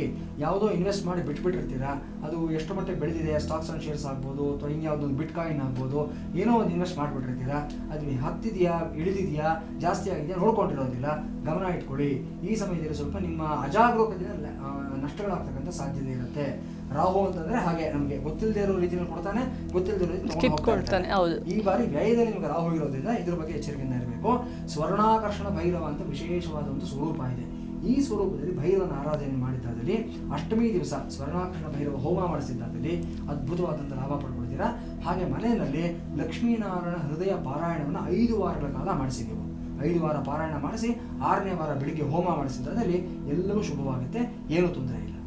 ಇದಿಷ್ಟು 12 ರಾಶಿಯವರ ಫಲಾಫಲಗಳಾಗಿರುತ್ತೆ. ನಮ್ಮ ಎಲ್ಲ ಪ್ರೇಕ್ಷಕರಿಗೆ 12 ರಾಶಿಯವರಿಗೂ ಸಹ ವಿಶ್ವಾವಸುನಾಮ ಸಂವತ್ಸರ ಮಂಗಳವನ್ನು ಉಂಟು ಮಾಡಲಿ, ವಿಶೇಷವಾದ ಉನ್ನತಿಯನ್ನ, ಅಭಿವೃದ್ಧಿಯನ್ನ, ಶಾಂತಿಯನ್ನು ಕೊಡಲಿ ಅಂತ ಪ್ರಾರ್ಥಿಸ್ಕೊಳ್ತಾ ಇದ್ದೀನಿ. ಗುರುಗಳೇ, ವೀಕ್ಷಕರೇ ನೋಡಿದ್ರಲ್ಲ, ಇವತ್ತಿನ ವಿಶೇಷ ಕಾರ್ಯಕ್ರಮದಲ್ಲಿ ಪಂಚಾಂಗ ಶ್ರವಣದ ಜೊತೆಗೆ ಈ ವರ್ಷದ 12 ರಾಶಿಗಳ ಫಲಾನುಫಲಗಳನ್ನು ಕೂಡ ನೋಡ್ತಾ ಹೋದ್ವಿ. ಹಾಗೆ ನಿಮ್ಮ ರಾಶಿಗೆ ಅನುಗುಣವಾಗಿ ಯಾವೆಲ್ಲ ಲಾಭಗಳಿದೆ, ಯಾವೆಲ್ಲ ನಷ್ಟಗಳಿದೆ ಎಲ್ಲವನ್ನೂ ಕೂಡ ಗುರುಗಳು ನಿಮಗೆ ಸಾಕಷ್ಟು ಸ್ವವಿವರವಾಗಿ ತಿಳಿಸ್ಕೊಟ್ಟಿದ್ದಾರೆ. ಸೊ ಅವರು ಹೇಳಿರುವಂಥ ಕೆಲವೊಂದಷ್ಟು ಮಾರ್ಗೋಪಾಯಗಳನ್ನು ಅನುಸರಿಸುವ ಮೂಲಕ ನಿಮ್ಮ ಸಮಸ್ಯೆಗೆ ಪರಿಹಾರವನ್ನು ಕೂಡ ನೀವು ಕಂಡುಕೊಳ್ಬಹುದಾಗಿದೆ. ವೀಕ್ಷಕರೇ, ಇದಾಗಿತ್ತು ಇವತ್ತಿನ ಯುಗಾದಿ ಪಂಚಾಂಗ ಶ್ರವಣ ಕಾರ್ಯಕ್ರಮ. ಗುರುಗಳೇ, ಇಷ್ಟೊತ್ತು ಕೂಡ ನಮ್ಮ ಒಂದು ಕಾರ್ಯಕ್ರಮದ ಮೂಲಕವಾಗಿ ತಮ್ಮ ವೀಕ್ಷಕರಿಗೆ ಸಾಕಷ್ಟು ಮಾಹಿತಿಯನ್ನು ತಿಳಿಸ್ಕೊಟ್ಟಿದ್ದೀರಾ. ನಿಮಗೆ ತುಂಬು ಹೃದಯದ ಧನ್ಯವಾದಗಳು ಗುರುಗಳೇ. ಧನ್ಯವಾದ.